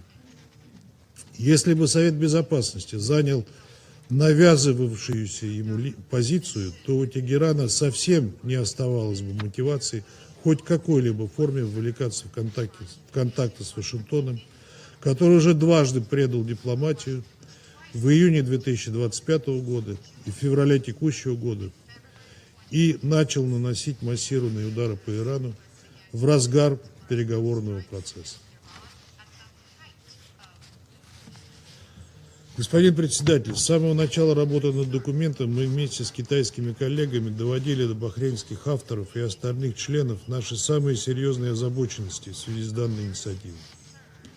Не видели пространства для корректировки текста, поэтому настоятельно призывали арабских друзей воздержаться от его продвижения. Однако к нам не прислушались, и проект все равно был поставлен на голосование.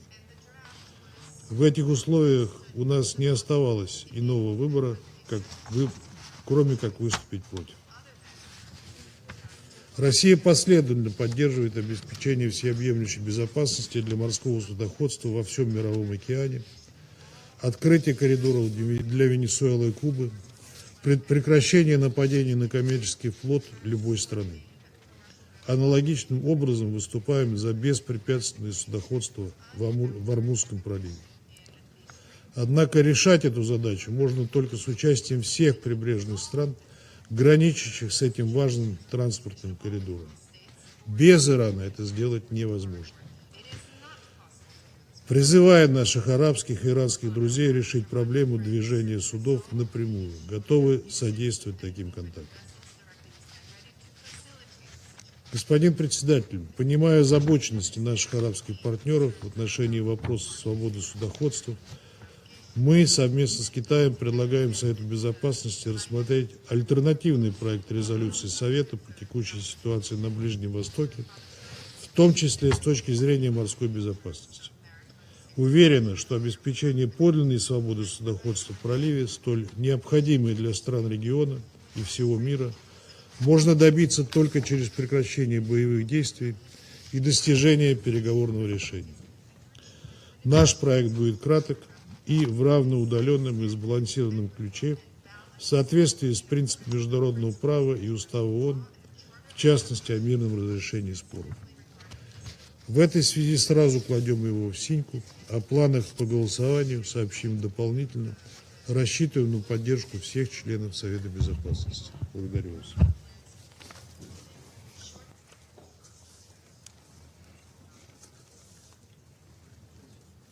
I thank the representative of the Russian Federation for the statement. I give the floor to the representative of China. 谢谢主席。伊朗战事延宕月余，外溢影响持续扩散蔓延，对地区和世界和平稳定造成严重冲击，对全球经济发展产生愈加广泛的干扰。这不符合地区国家和国际社会的共同利益。这场战事的是非曲直十分清楚，美国和以色列未经安理会授权，在伊美谈判正在进行当中，对伊朗发动武力袭击，明显违背联合国宪章宗旨原则和国际关系基本准则。同时，海湾国家的主权、安全和领土完整也应得到充分尊重。平民和非军事目标必须得到必要保护，航道安全以及能源基础设施也应得到保障。中方不认同伊朗对海湾国家的袭击，不认同封锁霍尔木兹海峡的做法。中方同各方一样，都希望海峡尽快恢复和平稳定，实现通航。中方高度重视巴林代表海湾国家提出的这份决议草案，完全理解海湾国家的重大关切，致力于妥善解决问题，建设性地参与了磋商。当前形势下，这份决议草案应明确这场战事的根源，寻求解决这一根源和航道安全的正确办法，并为劝和促谈、实现和平而努力。遗憾的是，决议草案未能全面平衡反映冲突的根源和全貌。有关片面谴责施压、定性为对国际和平与安全的威胁，以及武力护航等内容，极易被歪曲，甚至滥用，极易被曲解甚至滥用。在当前美国公然威胁一个文明的生存，这场强加于伊朗的战争极有可能进一步升级的背景之下，决议草案如获通过，将发出极为错误的信号，产生极为严重的后果。安理会在利比亚、红海等问题上因见不远，绝不能重蹈覆辙。安理会的行动应着眼于缓局降温，而不能给未经授权的军事行动披上合法外衣，不能给使用武力开通行证，更不能进一步激化矛盾，火上浇油，导致冲突升级。安理会不应仓促表决各方仍存严重关切的决议草案。鉴于上述，中国不得不对决议草案投下了反对票。主席，这是一场本不应该发生的战争，持续下去贻害无穷。当前中东局势仍在恶化，战事还在升级，解决霍尔木兹海峡通航问题的根本是尽快停火止战。美国和以色列是这场冲突的始作俑者，霍尔木兹海峡通航受阻的根本原因是美国和以色列对伊朗的非法军事行动。中方强烈呼吁美国和以色列立即停止对伊朗的非法战争行为。听了刚才美国代表的发言，使我们更加坚信中方的立场客观公正，展现了维护国际公正道义的负责任大国形象。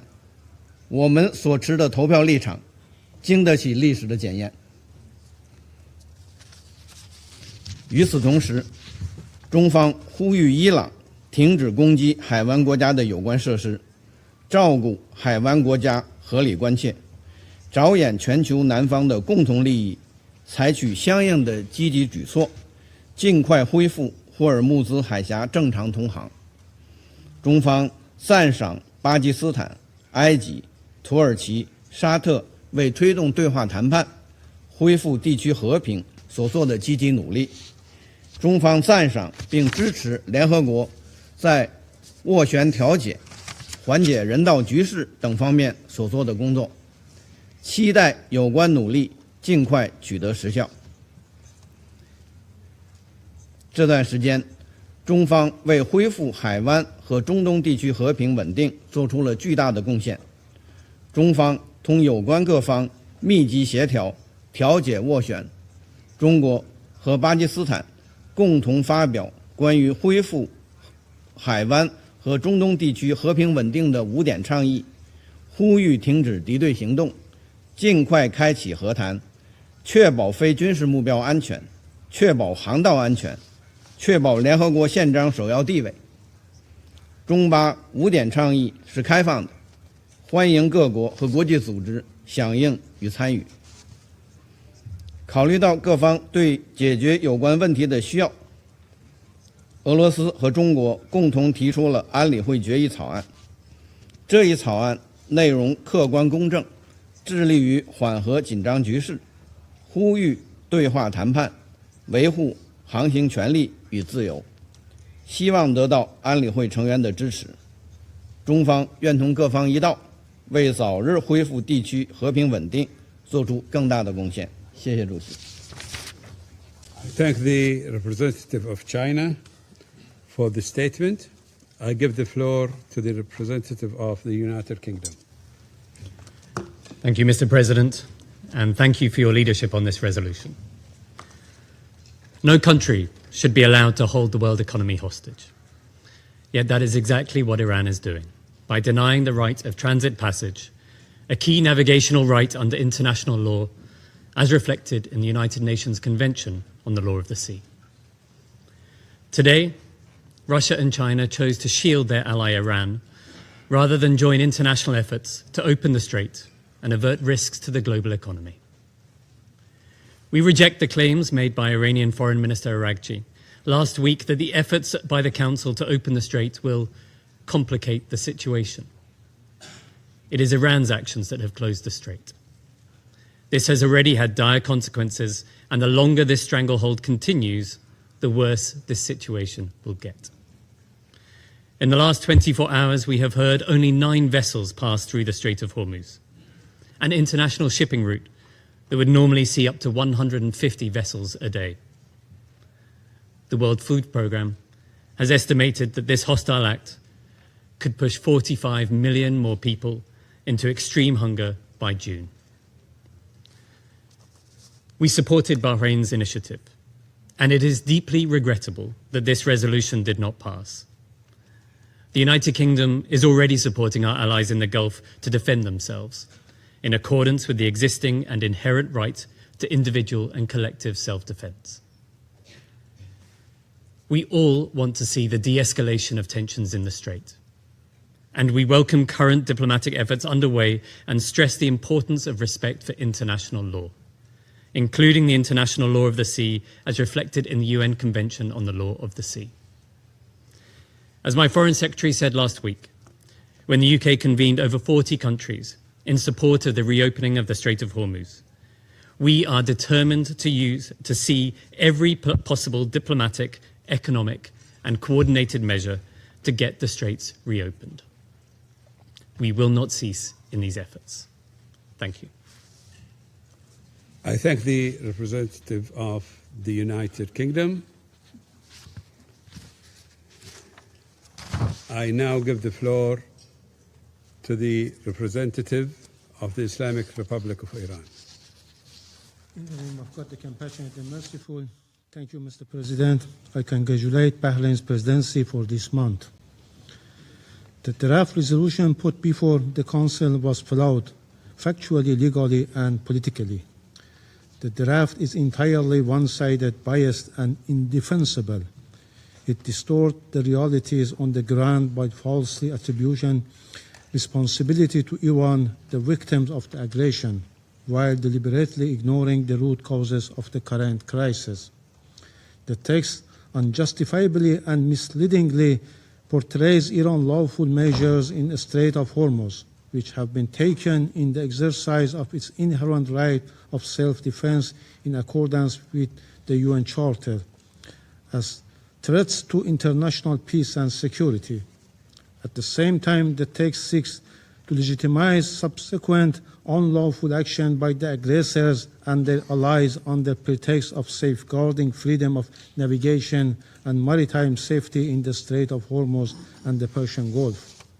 Iran's lawful actions cannot be viewed in isolation from the broader context of ongoing aggression against its territory and sovereignty. Attempts to portray them as threat to international peace and security are therefore legally unfounded and devoid of any credibility. Mr. President, the objective of this draft is obvious: to punish the victim for defending its sovereignty and vital national interests in the Persian Gulf and the Strait of Hormuz, while providing political and legal cover for further unlawful acts by the aggressors. Had this draft been adopted, it could have opened the door to dangerously broad and abusive interpretation that could be used to justify further use of force and unlawful actions in clear violation of the UN Charter and international law. It is deeply regrettable that neither Resolution 2817 nor this draft nor the statement of certain Council's members contain any reference to the initiators of the aggressions or the destabilizing conduct in the region, as well as the root causes of the current situation.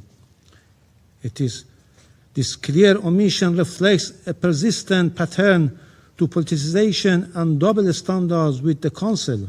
Let me be clear, this text would only embolden the United States and the Israeli regime to continue in their unlawful actions and atrocious crime while shielding from accountability. In substance, this was a United States draft introduced under the other names. Today, the President of the United States again resorted to language that is not only deeply irresponsible but profoundly alarming, declaring that, quote, "the whole civilization will die tonight, never to be brought back," unquote. It is regrettable and alarming that while in full view of international community, the President of the United States shamelessly and brazenly issues threats to destroy all civilian infrastructure in Iran, including breach power plants and energy facilities, by setting a deadline, and openly reveals this intent to commit war crimes and crime against humanity. The penholder of the draft resolution and its supporters have rushed to bring forward such an entirely politicized text for a vote. Its adoption would have set a dangerous precedent, normalizing the use of force based on the vague and unsubstantiated allegation, undermining the integrity of the UN Charter and highlighting the risk of the broader regional and international escalation. For these reasons, we consider the draft legally indefensible, politically unbalanced, and strategically destabilizing. We express our appreciation to China and the Russian Federation for their responsible conduct, for their constructive approach, and for exercising the veto in a manner consistent with the principle of the UN Charter. Their action today prevented the Security Council from being misused to legitimize aggression. In fact, Russia and China ensured the Security Council would not be instrumentalized to legitimize aggression, and in doing so, they stood firmly on the right side of the history. We acknowledge and thank Pakistan and Colombia abstained, recognizing the serious implication the draft would have had for regional peace and stability. By contrast, those who supported the draft resolution choose to put the blame on Iran while remaining silent on the ongoing war crimes and criminal and the terrorist attack being committed by the United States and Israel against civilians and critical infrastructure in Iran. Their position and their votes today reflect a clear double standard. It exposes a stark gap between their stance commitment to the UN Charter and international humanitarian law and their conduct in practice. Such selective application of legal principles not only undermines their credibility but also calls into question the good faith of the invocation of international law and the UN Charter. Mr. President, we categorically reject all unfounded and politically motivated allegations against my country made in this meeting. These claims lack any legal basis and serve only to divert attention from the realities on the ground, namely the illegal and savage war launched by the United States and the Israeli regime against Iran. Their purpose is clear: to whitewash the atrocious and war crimes committed by the US and Israel against the people of Iran, and to obscure and deflect from serious violations committed against the Iranian people. Having said, Mr. President, I would like to make the following points. First, the Islamic Republic of Iran, as a responsible state committed to the United Nations Charter and the international law, has consistently upheld freedom of navigation and maritime security in the Persian Gulf, the Strait of Hormuz, and the Gulf of Oman. For decades, the Strait of Hormuz has remained open to all vessels, with freedom of navigation and maritime safety effectively maintained. Currently, the Strait of Hormuz remains open. However, the ongoing unlawful and brutal war waged by the United States and the Israeli regime against Iran has created a dangerous situation that has directly affected maritime safety in the region. In accordance with its inherent right of self-defense, Iran has taken necessary and proportionate measures to prevent aggressors and their supporters from using the Strait of Hormuz for hostile purposes. As a coastal state, Iran has restricted passage for vessels linked to those acts of aggression in accordance with international law. Therefore, vessels associated with the aggressors don't qualify for innocent passage and will be treated in accordance with applicable legal frameworks. Non-hostile vessels not involved in or supporting aggressions may continue safe passage in coordination with relevant authorities in Iran. Responsibility for any disruption or escalation in this vital waterway lies with the United States and Israel, whose actions have undermined regional stability and endangered freedom of navigation. Lasting stability depends on ending aggression and fully respecting Iran's legitimate rights and interests. Second, Iran has consistently pursued to resolve differences through political and diplomatic means, including with parties that have had serious disputes, in order to prevent escalation into conflict. This unjustified and unwarranted war was imposed on Iran by the United States and Israel.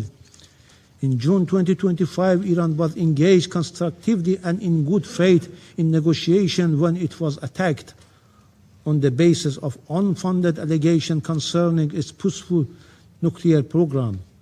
Allegations that were later followed by contradictory claims that such capabilities had already been destroyed. The current aggressions was likewise initiated by the United States and the Israeli regime at the time when Iran for a second time was actively engaged in negotiation and an agreement was within reach. Once again, diplomacy was undermined and ultimately betrayed by the United States. Claims regarding Iran's nuclear program are baseless and unsubstantiated. For over 2 decades, the Israeli regime has repeatedly alleged that Iran is on the verge of developing nuclear weapons. Yet no credible evidence has been presented to support this assertion. As a committed state party to the Treaty on Non-Proliferation of Nuclear Weapons, Iran has consistently rejected nuclear weapons and has clearly condemned the use of all weapons of mass destruction. Iran has also accepted one of the most rigorous verification and inspection regime of the International Atomic Energy Agency, reflecting its stated position that its nuclear program is exclusively peaceful. Yet, within 9 months, 2 wars of aggression have been imposed on Iran by the United States. An NPT depository and Israel, a regime outside the NPT. In both cases, Iran's peaceful nuclear facilities were attacked. The Security Council, the IAEA Board of Governors, and the Director General of the agency have failed even to condemn these unlawful acts, let alone prevent the recurrence. This inaction has emboldened the aggressors. U.S. officials now openly speak of targeting nuclear facilities, with the U.S. permanent representative even stating that an attack on the Bushehr nuclear power plant is not off the table. Such reckless threats are a direct consequences of international inaction and have severely undermined credibility of the United Nations and the IAEA. Since the start of this unlawful war on 28 February, multiple attacks have been carried out against Iran's nuclear facilities, including repeated strikes in and around Natanz, Bushehr, Arak, and Ardakan. Particularly alarming are repeated attacks in the vicinity of the active Bushehr nuclear power plant. Any strike on nuclear facilities, notably the Bushehr nuclear power plant, would inevitably lead to irreversible humanitarian and environmental consequences. These unlawful actions constitute clear violation of international law, including Security Council Resolution 487 and relevant IAEA resolution, as well as fundamental principles of international law.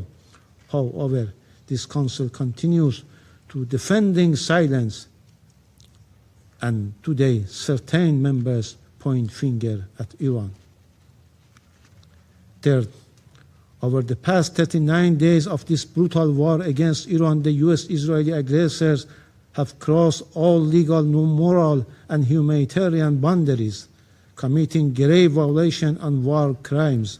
From the outset, they have deliberately and indiscriminately targeted civilian objects, including schools, hospitals, airports, and sport facilities, such as primary schools in Minab.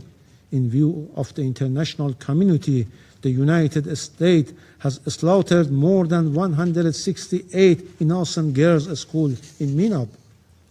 More than 700 schools and educational centers, along with universities, healthcare facilities, and cultural and historical sites have been attacked, reflecting clear hostility towards Iran's people, identity, and development.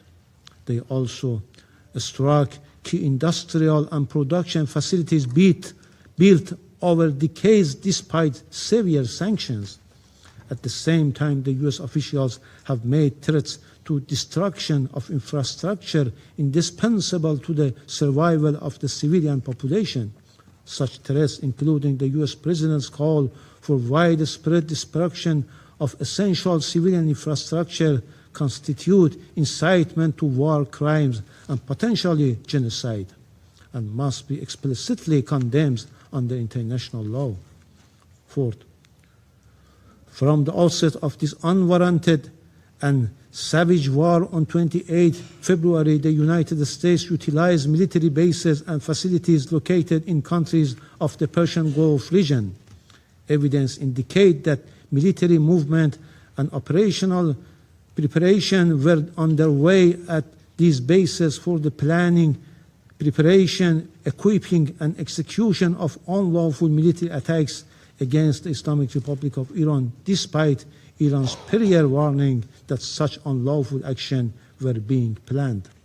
Iran has formally reported these developments with supporting documentation to the Security Council and Secretary General.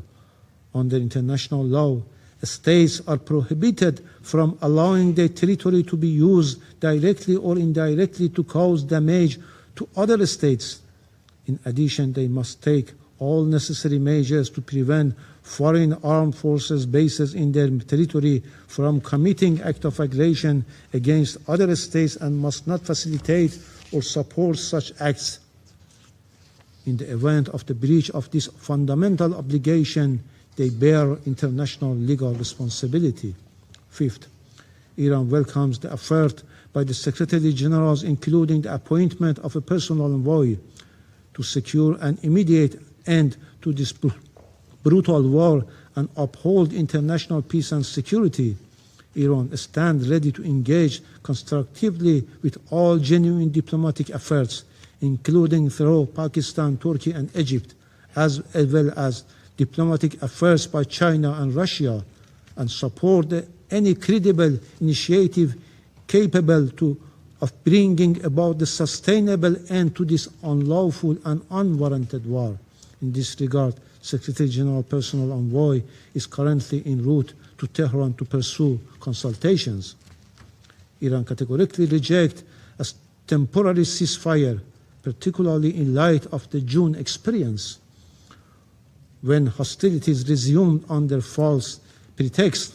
A ceasefire in this context serves only to rearm and prepare for the continuation of further crimes.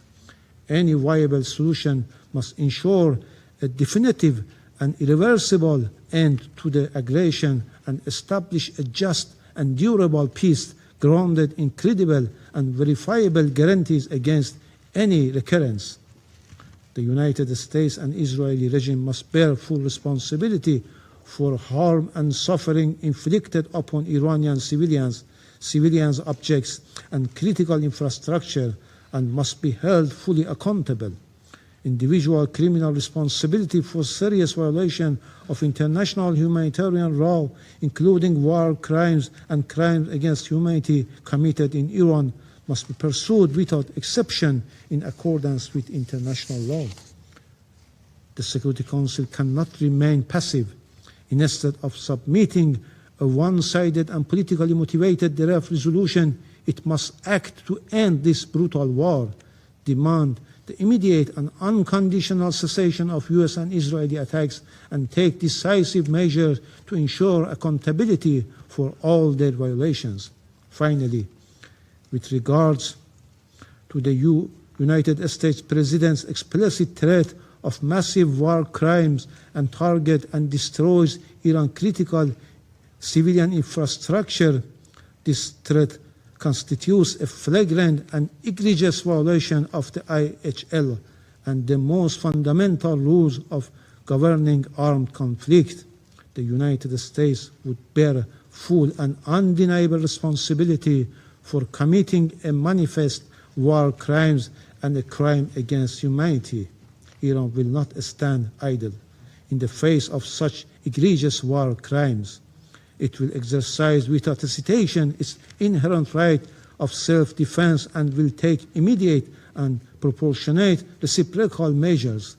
The Security Council regrettably has, from the very outset of this war of aggression against my country, failed to uphold its primary responsibilities for the maintenance of international peace and security.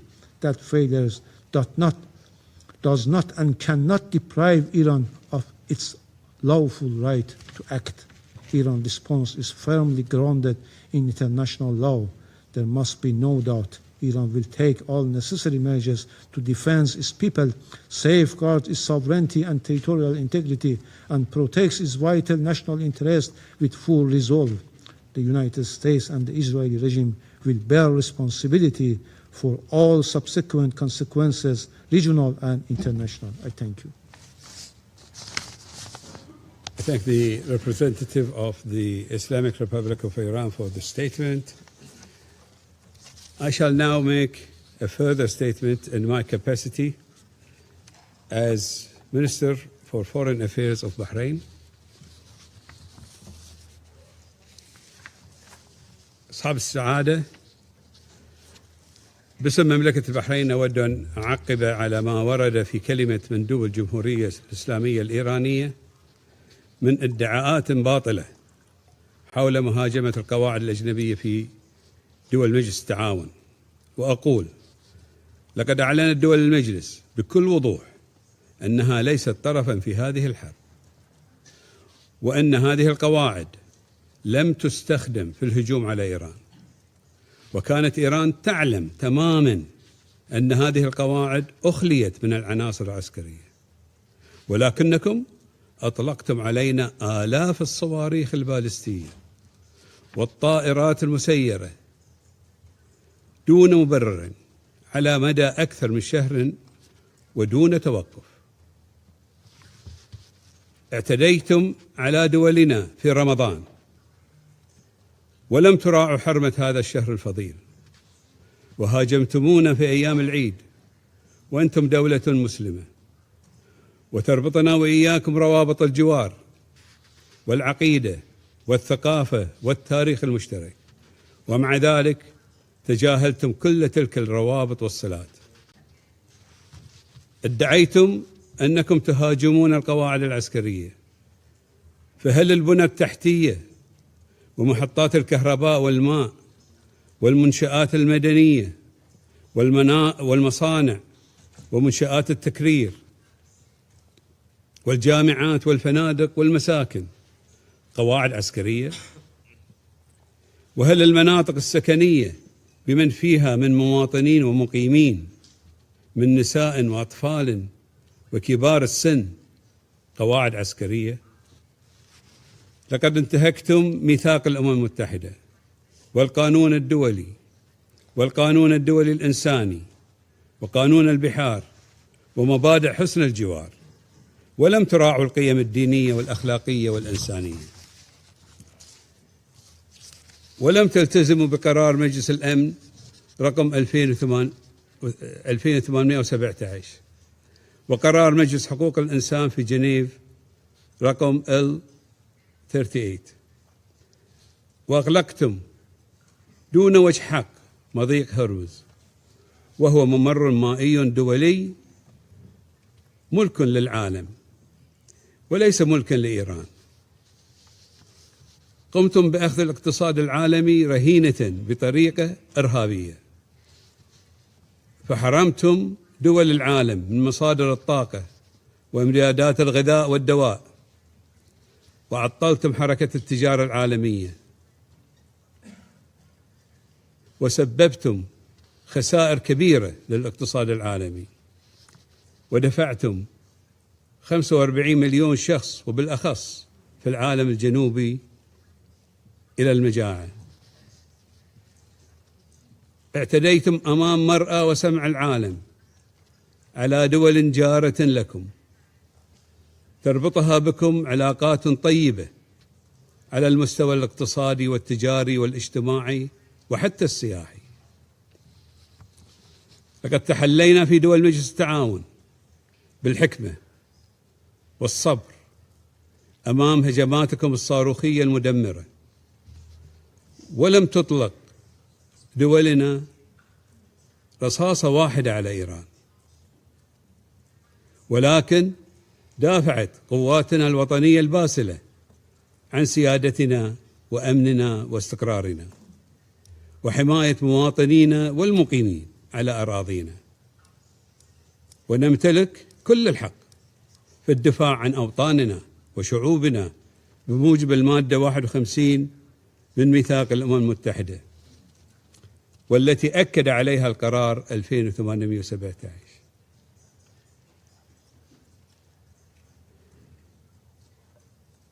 واليوم نحن لسنا بصدد اعتداءاتكم المتعمدة على دولنا، وإنما نحن نناقش عملكم الإرهابي غير القانوني بإغلاق مضيق هرمز، مما أضر بالاقتصاد العالمي ويعرض حياة ملايين البشر لخطر كبير.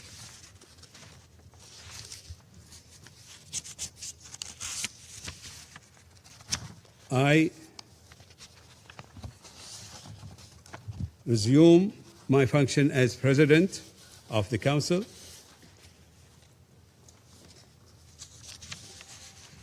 The representative of the United States has asked for the floor to make a further statement. Thank you, Mr. President. We heard a lot today. We heard from the ambassador from Iran a lot about their issues with this ongoing conflict with the U.S. But colleagues, that's not what this resolution is about today. This is not about Iran in the U.S. today. This is about Iran and the Gulf Cooperation Council and Bahrain and the world. And here, we also heard about some dangerous precedents, but here's what I want the world to understand in terms of the dangerous precedent that was just set today by opposing this good faith effort from the Kingdom of Bahrain and the Gulf countries to ensure their shipping can flow freely. One can only imagine a future conflict where a party to the conflict decides it's going to impose collective punishment on the entire world and then use that as leverage in the conflict. One can only imagine a situation where a party decides to shut down the Straits of Gibraltar or the Bering Strait or the Malaccan Strait to further its ends. One can only imagine conflicts where a party decides to hold the rest of the world hostage because of a dispute. And colleagues, this is a situation the world cannot and should not live with, that the Gulf Arabs cannot tolerate. Freedom of navigation is fundamental to a nation's sovereignty and survival. So Mr. President, the United States will support all measures for your country and for those affected to ensure it has the freedom of navigation, the freedom of transit in line with international law. So my message to the Iranian regime is, as people go hungry and as economies suffer, it is squarely on your shoulders. I thank you, Mr. President. I thank the representative of the United States for the statement. I believe that the representative of the Islamic Republic of Iran has asked for the floor to make a further statement. Thank you, Mr. President. Thank you, Mr. President. I think that once more this war showed that the U.S. will not bring security and stability for the regional countries. We have no hostilities with our neighbors. The fact is very clear that we are targeting the U.S. bases, U.S. interest, and U.S. assist in reciprocal action. In response to the representative of the United States, I only want to refer to some remarks of the U.S. President, which has initiated this war of aggression against Iran. On 21st of March, he threatened to hit and obliterate Iran's power plants. On 30th of March, he escalated these threats, vowing to blow up and completely obliterate critical infrastructure, including power plants, oil facilities, Khark Island, and desalination installation. On 1st April, he declared his intention to bring Iran back to the Stone Age, explicitly threatening to strike all electric generating facilities. On 5th of April, he again openly threatened to target civilian infrastructure, stating that Tuesday will be power plant day and bridge day. There will be nothing like it. And 2 days resorted to a language that is not only deeply responsible, but profoundly alarming, declaring that the whole civilization will die tonight, never to be brought back. Such rhetoric is unfitting of any political leader, let alone the head of a permanent member of the Council entrusted with the maintenance of international peace and security. I thank you. Thank the representative of the Islamic Republic of Iran for the statement. There are no more names inscribed on the list of speakers. The meeting is adjourned.